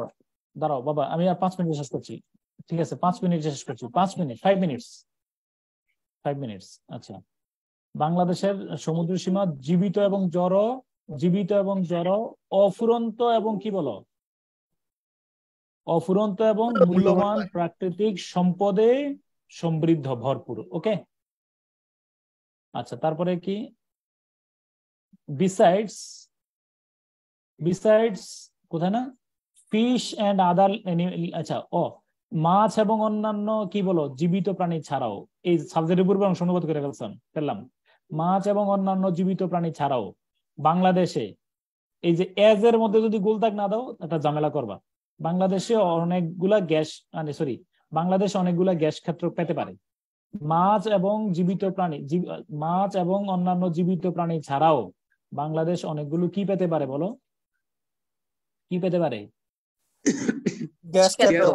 বাংলাদেশে অনেকগুলো গ্যাস খনি থাকতে পারে। হ্যাঁ, as it reported that, আর কারণ খবরে প্রকাশিত হয়েছে বা প্রতিবেদন থেকে জানা যায়, তথ্য মতে মিয়ানমার ইতোমধ্যে তার কি বলো সমুদ্র এলাকায় একটি বিশাল কি করেছে বলো, কি না, গ্যাস ক্ষেত্র আবিষ্কার করেছে। আচ্ছা, তাহলে অর্থ বলতে এই প্রতিবেদনে জানা যায়, প্রতিবেদন থেকে বা তথ্য মতে খবর মানে প্রকাশিত খবর থেকে জানা যায় মিয়ানমার তার সমুদ্র সীমায় একটি বিশাল গ্যাস ক্ষেত্র খুঁজে পেয়েছে। অতএব বাংলাদেশও মাছ এবং জীবিত প্রাণী ছাড়াও বেশ কিছু গ্যাস ক্ষেত্র খুঁজে পেতে পারে। স্যার আমারটা একটু বলবো স্যার? হ্যাঁ বলো। তথ্যানুযায়ী মায়ানমার তার সমুদ্র সীমায় একটি বৃহৎ গ্যাস ক্ষেত্র আবিষ্কার করেছে, তাই মাছ এবং অন্যান্য প্রাণীর পাশাপাশি বাংলাদেশের সমুদ্র সীমায়ও গ্যাস ক্ষেত্র থাকতে পারে। Fine, thank you so much. We need to preserve this ecosystem of seas. আমাদেরকে সমুদ্রের বাস্তু সংস্থান সংরক্ষণ করতে হবে, যেটি তথ্যমতে কি হচ্ছে বলো, যেটি কি হচ্ছে বলো, ক্রমশ কি হচ্ছে বলো, ক্ষতিগ্রস্ত হচ্ছে ও সরি যেটি তথ্য মতে অভূতপূর্ব হারে নজিরবিহীন ভাবে ক্ষতিগ্রস্ত হচ্ছে, তাই না? And this is not an issue only for Bangladesh. এটি শুধু বাংলাদেশেরই কি না বলো তো? সমস্যা নয়, একমাত্র সমস্যা এটি শুধু না একমাত্র না, এটি শুধুমাত্র বাংলাদেশেরই সমস্যা নয়। এই সমস্যাটা শুধু বাংলাদেশেরই না। Issue means problem. It should be addressed in cooperation with other countries. এটি অন্যান্য দেশের সহযোগিতায় কি করা যেতে পারে বলো? সমাধান করা যেতে পারে। অ্যাড্রেস মিন্স সলভ, সমাধান করা যেতে পারে। It should be addressed in cooperation with other countries. অন্যান্য দেশের সহযোগিতায় আহ্বান করা যেতে পারে বলবো না আমরা এখানে, মোকাবিলা করা দেওয়া যাবে, মোকাবেলা করা যেতে পারে। হ্যাঁ, ওকে। তো ঠিক আছে, তাহলে এই পর্যন্তই। আমি আনমিউট করে সরি ইয়ে করে একটা অফ দা রেকর্ডে কথা বলবো 1 মিনিট। তাহলে কথাই পর্যন্ত আবার এখন দিয়ে দেবো। দেওয়ার পরে তোমরা আল্লাহর হস্তে কোনো সহযোগিতা নিবা না, তা পারো তা নিজে থেকে করবা। এই তোমা ভুল করছো যে এটা লাভ হইছে না, ভুল করার মাধ্যমে লাভ হয়। স্যার পরীক্ষায়ও তো স্যার এরকমই ভুল করি। শিওর ঠিক আছে ইনশাআল্লাহ। ওকে, আমরা পুরো প্যাসেজটা পড়ে আবার দেখবা। স্যার ভোকাবুলারি নিয়ে প্রবলেম আছে স্যার। প্রতীপ স্যারের সব ভোকাবুলারিটা দেখো, আর না পারলে আমার মতো ওই যে দেখো আমি বাদ দিয়ে অনুবাদ করি, আইডিয়া করে অনুবাদ করি। খেয়াল করছো? হ্যাঁ, ওকে। আসসালামু আলাইকুম স্যার। আচ্ছা, তাহলে আমি অফ দ্য রেকর্ড একটা কথা বলি, দাঁড়াও, যারা সরকারি চাকরি করতেছো রেকর্ডিং অফ করে দিলাম। আল্লাহ হাফেজ।